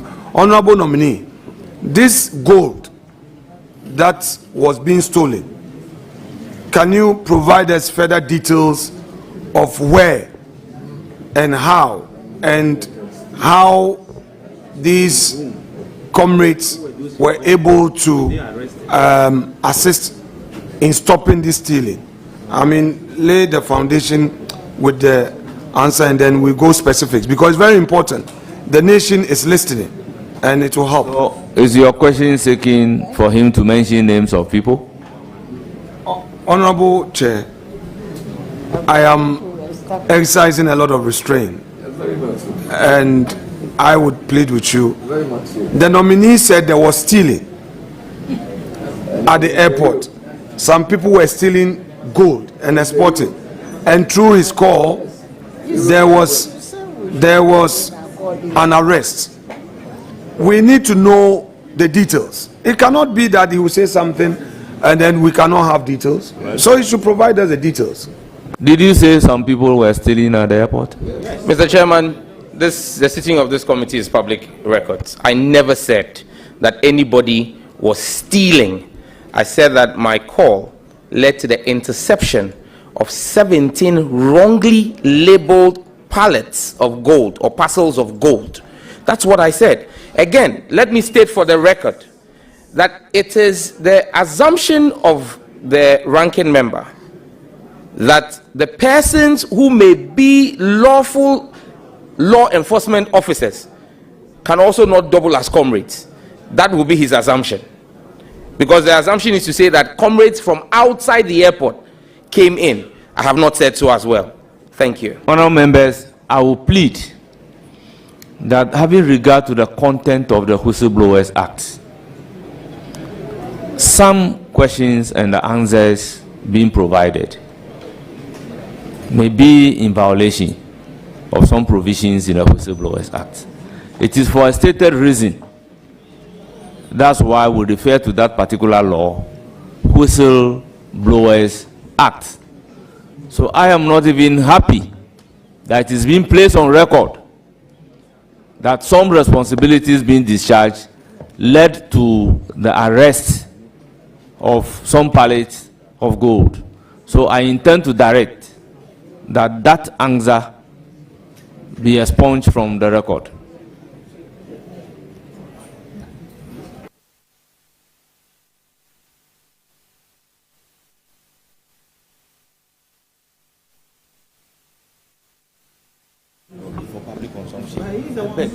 Chairman, Mr. Chairman, can the nominee tell us where this gold was wrongly labeled? Can the nominee tell us? I'm guided by Mr. Chairman and the Whistleblowers Act. I decline to comment. Thank you. Mr. Chairman, can the nominee tell us who arrested these gold bars that, according to him, were being stolen? Again, with the guidance of the chairman and respect for the Whistleblowers Act passed by this honorable house, I decline comment. Chairman, with respect, the nominee is not here as a whistleblower. If for some reasons it is his pleasure that he would give us that information in conclave without the media, he should say so and we should grant that. You cannot, Chairman, you cannot come to the committee in providing answers to a question, say that it is your constitutional right to make a call to the public to protect our borders when we have security agencies, and then you justify by saying that, in fact, that call has saved the nation. Some people were going to steal gold. The state, as a result of that call, that was prevented. Then you are now saying that you come under Whistleblowers Act, so you cannot provide the details. Chairman, let us, the whole world is watching these proceedings. I will not pursue and I would not attempt to show any disrespect to you. But Chairman, the matter in issue is not a matter of whistleblower. In the minimum, I am guided by the little law I've studied. I'm not going into the arena of whistleblower. So if you would want to say that he shouldn't answer a matter that he himself has provided, so be it. I will not pursue it. But I want to put on record that if the nominee prefers to give that information to us in conclave, let us pursue that. Well, Honorable Minority Leader, we can subsequently explore and look at the law by the nature of the information that we are soliciting. If the law allows the information to be given to us as members of parliament, why not? Chairman, let's have a clear understanding. Dominique is telling us that based on a social media post, some people were stealing gold, and his comrades responding to that post were able to arrest it. So if for nothing at all, he should be celebrated. He's saying that he should be celebrated for making that post. Chairman, is it the case that we cannot pursue it? If you say so, I will not begrudge you. The record will reflect that the chair of the committee says that we cannot pursue it. This is not a whistleblower matter. So I want to pursue it. If you want to rule me out, I'm fine. So, honorable nominee, my question to you, that those people that you claim were exporting this gold illegally, do you know which company they were working for at the airport or wherever? Do you know where they were working for? Which company they were working for? Honorable Minority Leader, with all due respect, we are pushing further. The nominee even said that his call resulted into some arrests. He's making reference to his call. So if you want to push further to give details of it, then it means we are delving into what the law otherwise says we shouldn't. So, with all due respect, with all due respect, there are reasons why you give such information to the security agencies. They are not even prepared to mention your name to the public that they got the information from you. So we cannot be soliciting that particular information. The statement he made is that my call resulted into this. I think we should end it there. Chairman, my duty is to respect your chair and to accept your ruling. So I would accept your ruling on this matter and move on. I will not attempt to disrespect you, however unhappy I may be with your ruling. Well, that's the beauty of democracy. You are the chair. Thank you so much, sir. Please, clerk to committee. Yes, and Joe.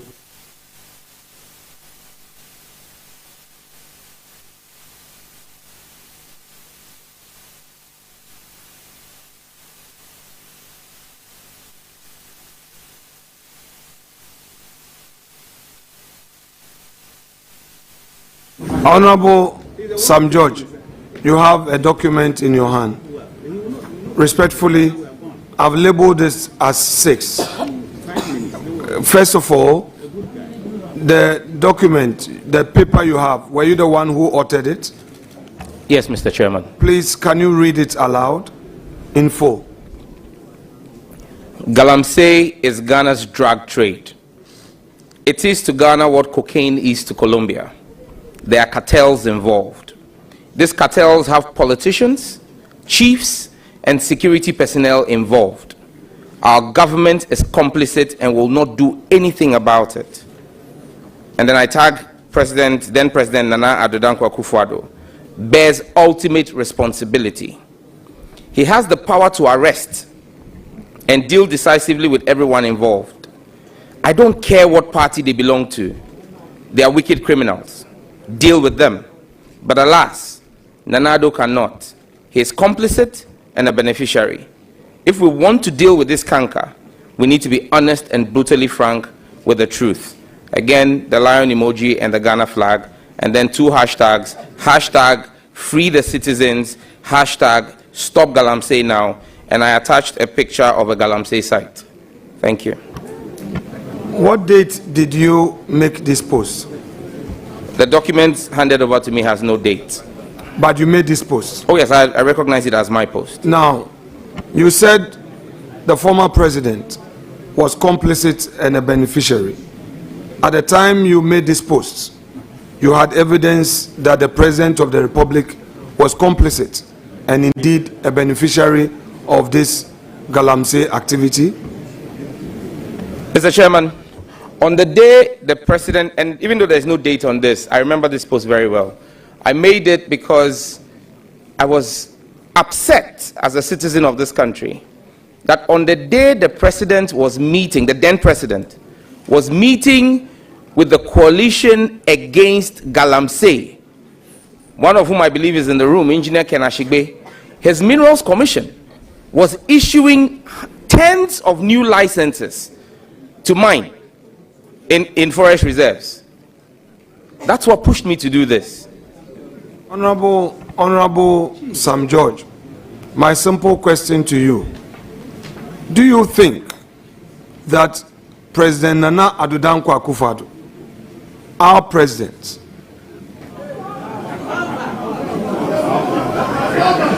Chairman, you hear it? Honourable members, order. Order.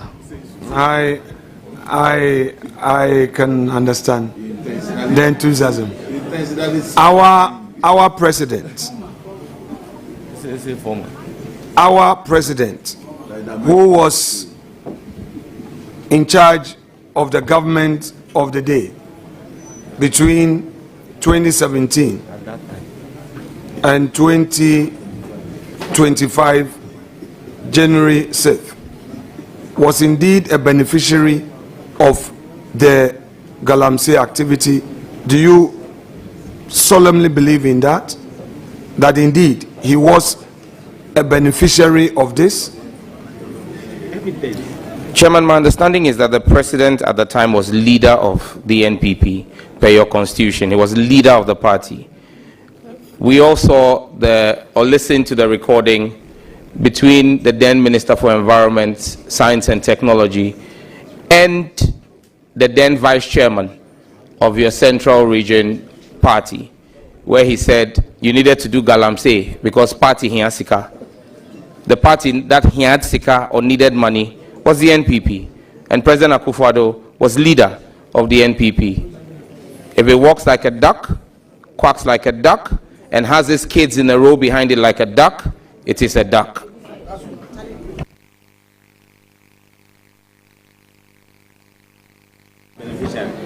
Because some two people were gossiping on the phone. Statement. I won't put this to be the evidence. Honorable Sam George. Honorable Sam George.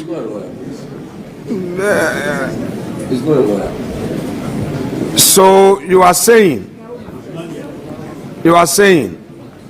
that this comment by some individuals that you heard is your evidence that the President of the Republic was a beneficiary of the Galamsey activity? Mr. Chairman, if I'm not mistaken, the President subsequently went to even campaign for the gentleman who made those comments to be as a parliamentary candidate of the NPP. He associated with him. He did not distance himself from it. And Mr. Chairman, let me plead with you. This committee should not be used to whitewash the image of President Akufo-Addo. We know him. The people of this country passed a verdict, and let's leave it at that. Thank you. Honorable nominee. Order. Order.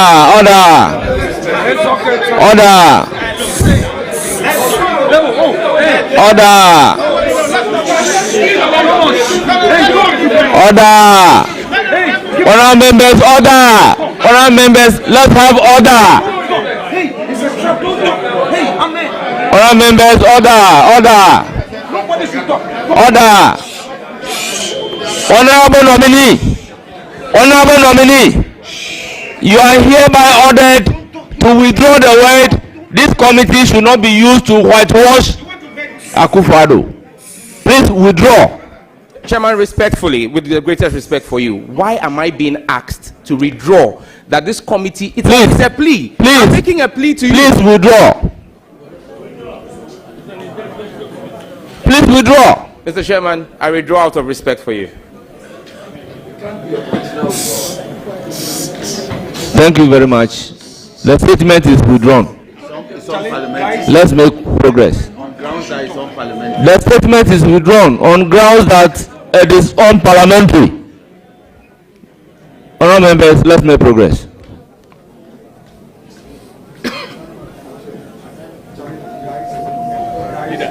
I know where I'm going.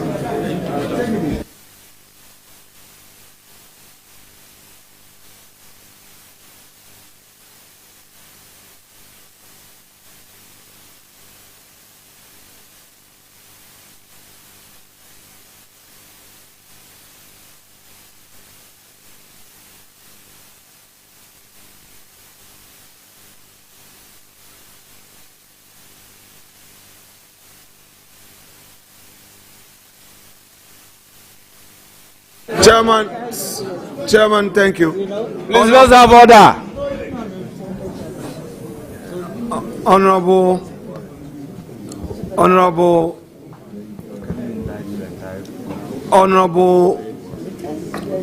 nominee. Yes, Chairman.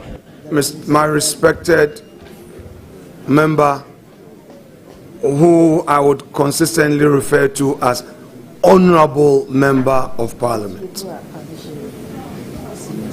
Please, I'm done with the aspect of where you say Nana Akufo-Addo was a beneficiary. Now let me go to the aspect where you say he's complicit. Do you maintain that part of your submission, that post, that Nana Addo Dankwa Akufo-Addo was complicit, as you put it out there in your post? Do you maintain that? Mr. Chairman, the first paragraph says our government is complicit. Our government is complicit and will not do anything about it. Nana Addo bears ultimate responsibility. He has the power to arrest and deal decisively with everyone involved. I don't care what party they belong to, they are wicked criminals. Deal with them. But alas, Nana Addo cannot. He is complicit and a beneficiary. If we want to deal with this canker, we need to be honest and brutally frank with the truth. Oh, I'm saying that, I've read it. This job, I've been doing it for some 15 years and more. So I know where I'm getting to. I'm done with the other leg of you saying he's a beneficiary. So back to the complicit part. I'm asking you whether you maintain that Nana Addo Dankwa Akufo-Addo, our former president, was indeed complicit. Do you maintain that? Given the poor fight against Galamsey, I hold that view. Get you, please. Given the abysmal fight against Galamsey, I hold that view. To what extent do you hold that view that his performance in the Galamsey fight was abysmal? The president promised to put his presidency on the line to fight Galamsey.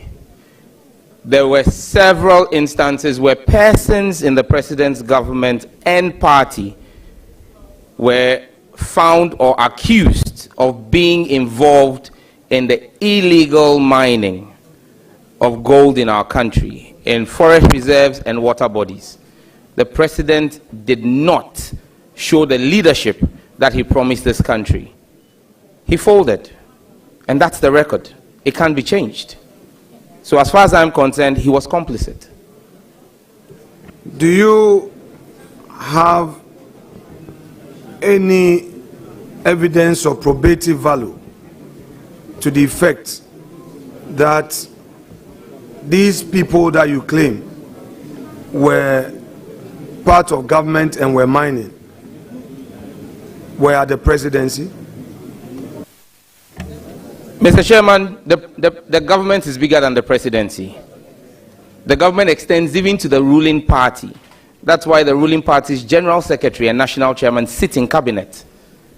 So the party is part of government. And the ministries are part of government. Agencies are part of government.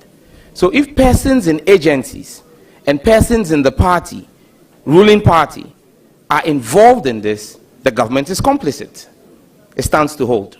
Thank you. Okay, so what you are suggesting to us today is that now that President John Dramani Mahama is the President of the Republic, any individual at the party level, say constituency officer in Owen, involved in a Galamsey activity, citizens of this country should loudly say that to the extent that that person is a member of the ruling party, John Dramani Mahama, His Excellency, respectfully, should be held complicit. Correct? I haven't said so. If President Mahama puts his presidency on the line to fight corruption and is unable to take action in the unforeseeable instance where an appointee of his, there is evidence of corruption, and he rather seeks to clear them like we've seen in the past, then you can hold President Mahama liable. But the President Mahama I know, and his track record that is before this country, we've seen the Judas scandal, we've seen previous scandals. He ran a Sunlight campaign on corruption. So I know that if what you are suggesting is not what I've said, but President Akufo-Addo put his presidency on the line. He raised the bar, he raised the standard. And so we hold him to that standard. Thank you. Now, should any agency, now that President John Mahama is in office, you are again suggesting that should any agency involved in anti-Galamsey activity falter in any way, it would amount to the president himself being complicit, correct? Not correct, Mr. Chairman. I gave a specific example. President Mahama has been definite on corruption because corruption is the biggest problem. We're talking about anti-Galamsey. President We are talking Mahama, about Galamsey, so yes. let's stay there. No, Mr. Chairman, because of the question you asked, President Mahama...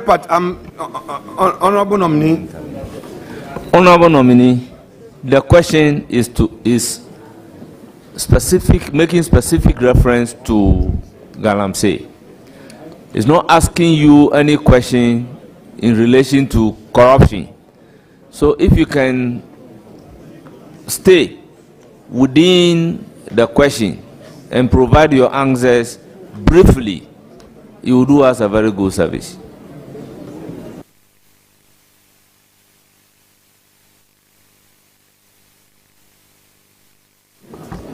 Yes, I asked you the question. Or you want Honorable Chair, please, if the question could be repeated. My question to you. Now we have President John Dramani Mahama in office. Should any agency involved in anti-Galamsey activity fail, should we say that the President of the Republic is complicit? No, Mr. Chairman. Pardon? No, Mr. Chairman. Okay, so you are suggesting that in this current administration, any failure on the part of any agency in the fight against Galamsey should not be held against the president, correct? He has responsibilities. He will fulfill his responsibilities. Yes, I know. No, as for that one, we all expect government to fulfill their responsibilities. But my question is, should there be any failing at any agency? Should there be any failing in any agency? Will the president be complicit? Mr. Chairman, respectfully, this is now assumptions. We're building scenarios. I can't speak indefinite to conjecture and scenarios. If we get to that point, I'm sure today we are speaking about this because there is hindsight on President Akufo-Addo's leadership. I believe that we'll have the opportunity 4 years down the line to judge President Mahama, but it will be unfair for me to pass judgment on a man who is barely 3 weeks in office. Thank you. Please, Chair, with your leave, may our clerk and the clerk to the committee have this and take back the earlier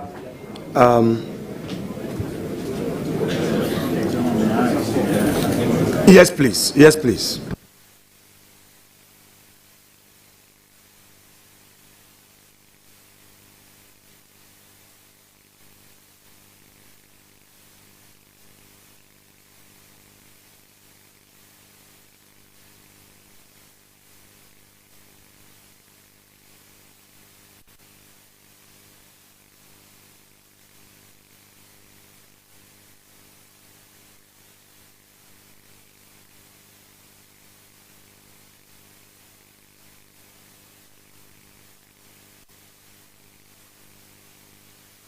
Are you in possession of the 7? Yes, I've labeled the 7, please. Yes, please, Mr. Chairman. Exhibit 7.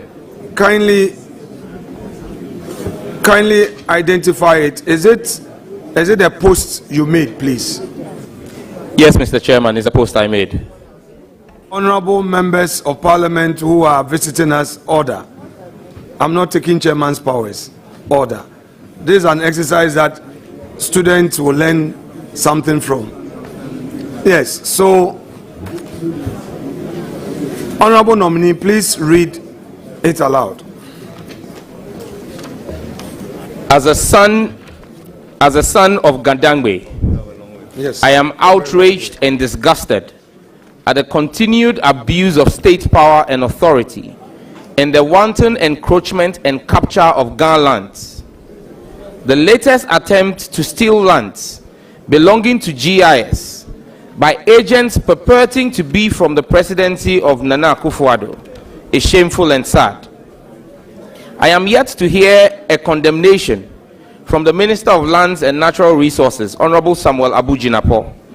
He is responsible for the sector and his children attend the affected school.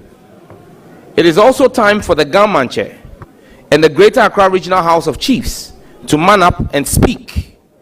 Their silence is cowardice and a blot on the integrity of the Ghana state. They either speak up or we consider them willing accomplices. The next John Dramani Mahama government from 2025 must recover all such stolen lands and prosecute the perpetrators irrespective of their political colors. Enough is enough. Followed by a lion emoji, an angry face emoji, and Ghana. the Ghana flag. Thank you.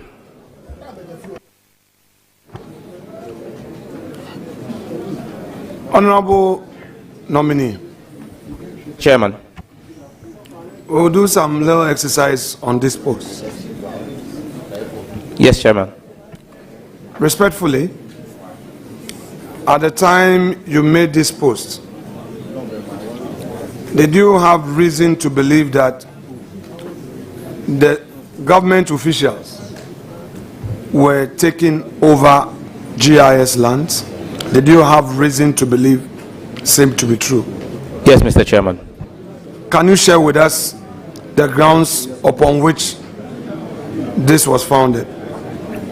Mr. Chairman, I listened to the news that day, and there was the news reported that a team of armed officers purporting to have come from the office of the president had accompanied a private real estate developer to take portions of the land belonging to GIS in the cantonment area.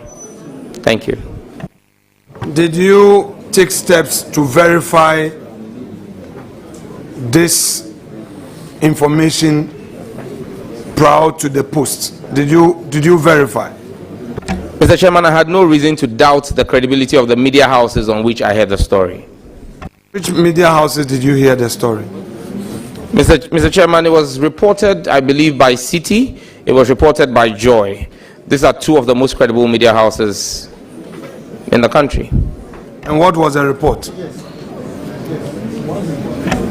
That officers or security personnel purported to be coming from the office of the president had accompanied a real estate developer to take over portions of GIS land.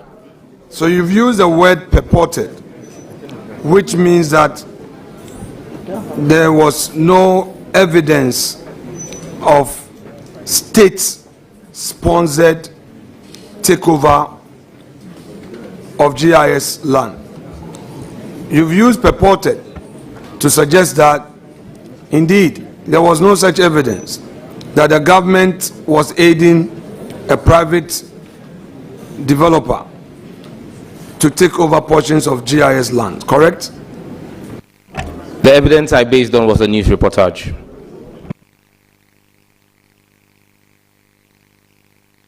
Would you want to retract this post? Mr. Chairman, with your permission, I will read a Ghana Web story that speaks to this particular issue. Honorable nominee, the question is, would you want to retract? No. Or you still no, Mr. Chairman. The question. Nobody asked you to go and read anything from Ghana Web.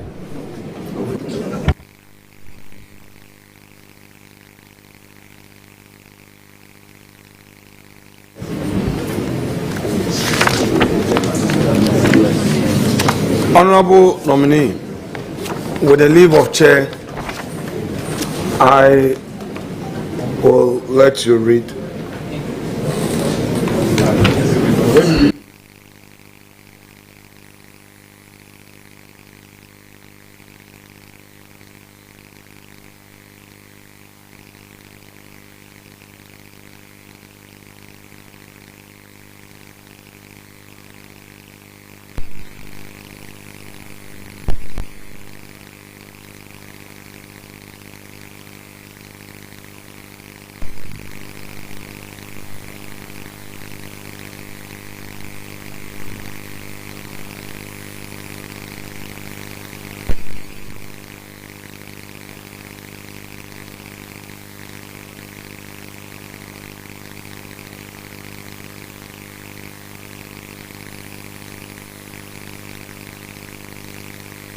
Honorable nominee, please kindly read.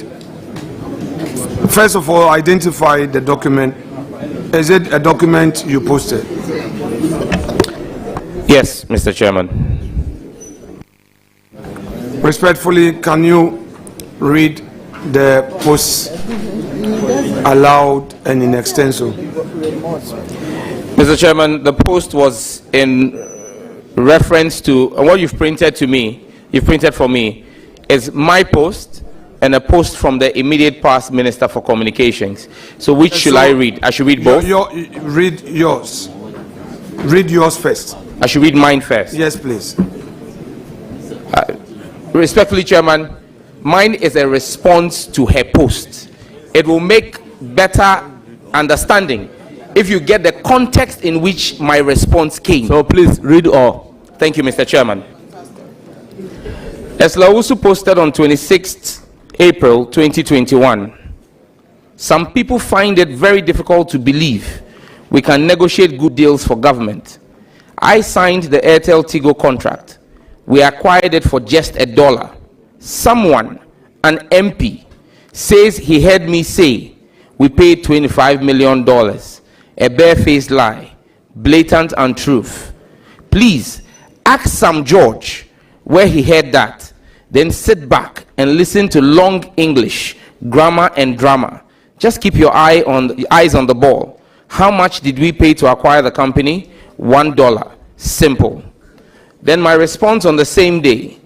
Someone tell our Minister for Communications that grand posturing and arrogant clapbacks will not stop us on the Parliamentary Committee of Communications and the good people of Ghana from demanding accountability from her.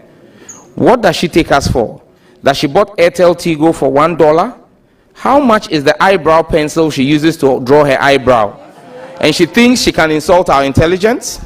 Madam, after basking in the fake funds of your social media followers, prepare to appear before the committee and give us details of the transactions. We will not allow the already burdened taxpayer of our country to be saddled with poorly thought out decisions that impose more debt or hardship on us. Our eyes are fixed on the ball, and I urge you to do same. No long talk.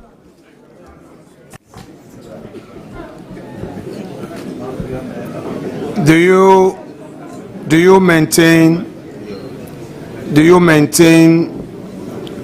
the content of this post and the language you used in describing Honorable Lausu?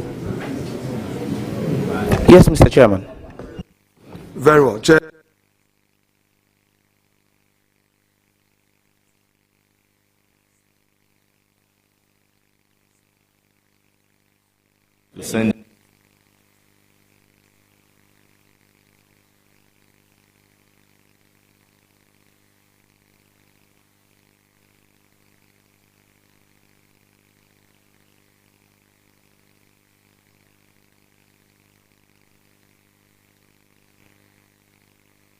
Hello, order.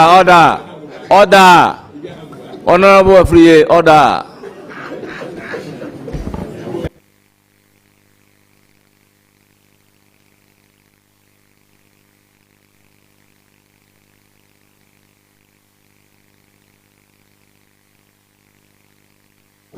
Please proceed.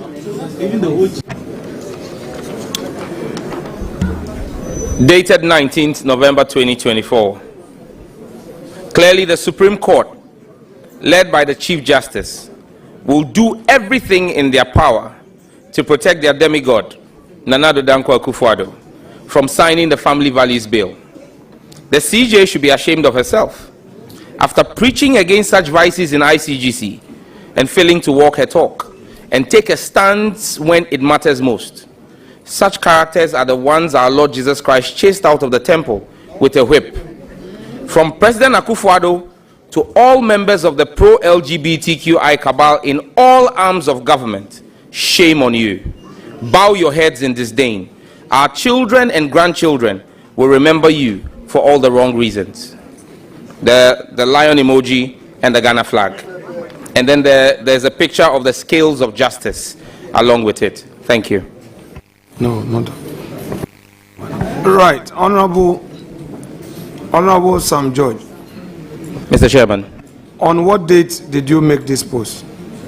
19th of November 2024, Chairman.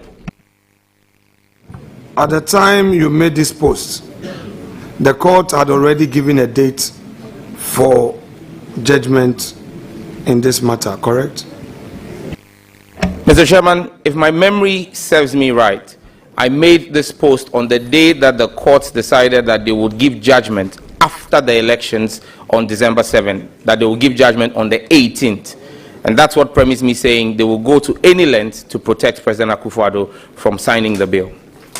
Honorable Sam George, respectfully, the Supreme Court is an independent constitutional body. Do you believe in that? On the face of the paper, it ought to be. The Supreme Court of Ghana, through its actions, determinations of matters, is practically independent of the executive. Do you believe in that? Based on the doctrine of separation of powers, yes.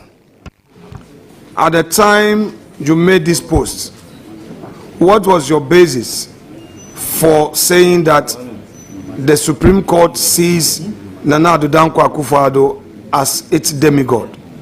What informed that? I reached this conclusion on the basis that the Supreme Court had the power to hear this matter and give judgment before the elections, but chose to do so after the elections. And that's what brought me to this conclusion. So, you mean all the judges who were on the panel had one thing in mind: to protect Akufo-Addo, merely because they gave a date which is after the election. Is that your point? Mr. Chairman, I have not made reference to all the judges of the courts. I referenced the Chief Justice. And she had the power to fix the date. She was president of the panel, so she determined the date. Are you aware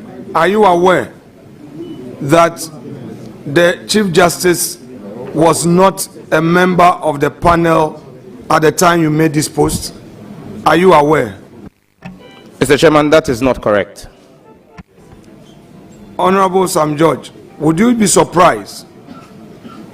Okay, so if you come to a conclusion, or if I bring you evidence that the Chief Justice was not a member of the panel on the said date that you wrote this your post, would you retract this? Mr. Chairman, I will be a man of integrity and retract this if there is evidence, which I know doesn't exist, that the Chief Justice was not part of the panel, because she had been on the panel as far back as July, and this was done on the 19th of November. She had always been a part of the panel. But if there is evidence that shows that she wasn't part of it, I'll do the honorable thing. Honorable Sam George, the Chairman, at the time you made this your post, had you really done your checks to know who and who constituted the panel? Mr. Chairman, as far as I was aware, and like I said, even on the 18th of July, as far back as the 18th of July. Yeah, we are on the, wait.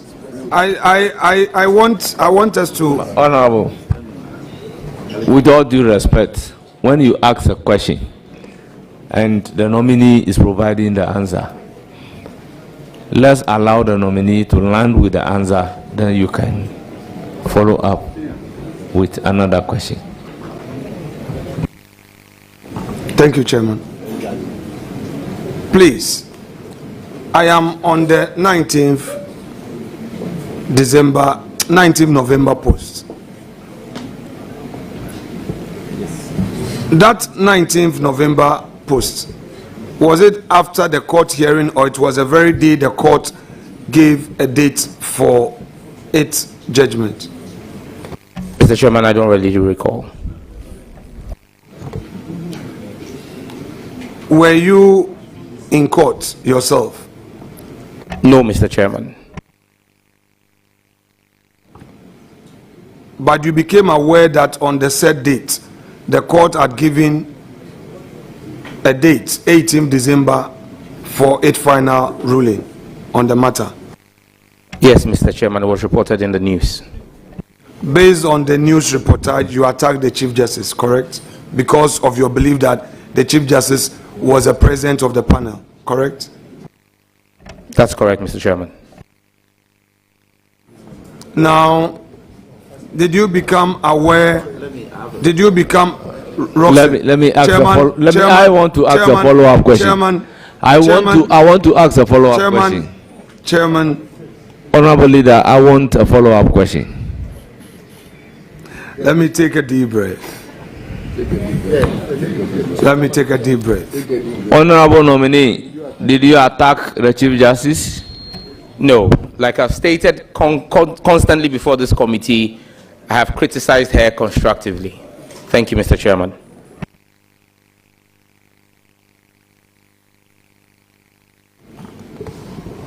Honorable nominee, please, the document you have before you, please read it one more time. Let's deal with some aspect of it again. Clearly, the Supreme Court, led by the Chief Justice, will do everything in their power to protect their demigod, Nana Addo Dankwa Akufo-Addo, from signing the Family Values Bill. The CJ should be ashamed of herself after preaching against such vices in ICGC and failing to walk her talk and take a stand when it matters most. Such characters are the ones our Lord Jesus Christ chased out of the temple with a whip. From President Akufo-Addo to all members of the pro-LGBTQI cabal in all arms of government, shame on you. Bow your heads in disdain. Our children and grandchildren will remember you for all the wrong reasons.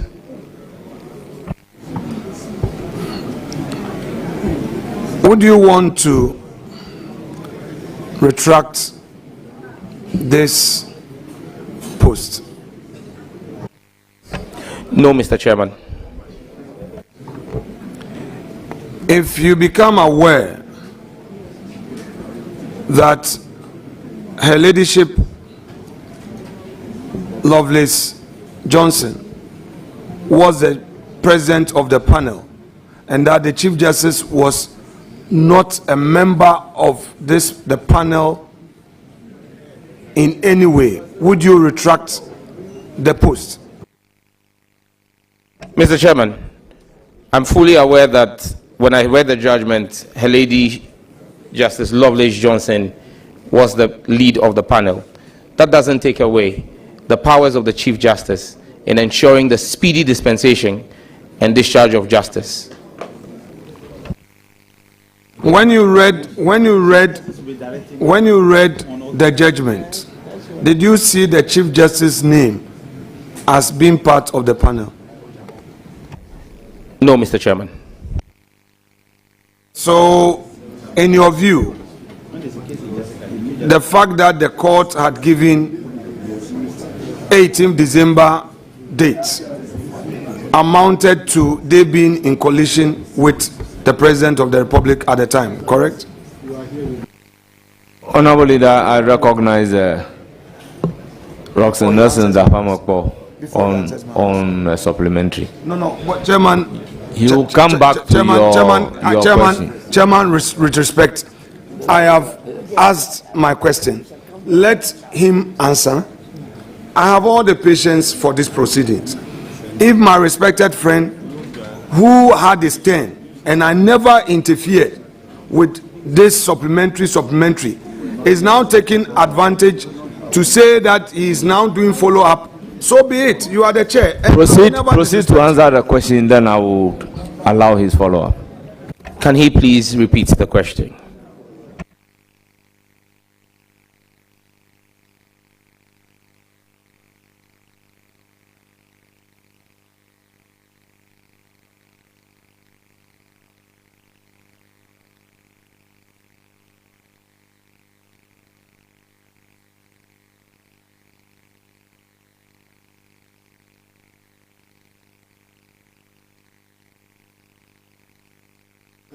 All members, order. Honorable Leader, once the nominee is requesting you to repeat your question, and the question is going to be repeated for an answer, let me take the supplementary question on the earlier answer, then I will come to you to repeat the question.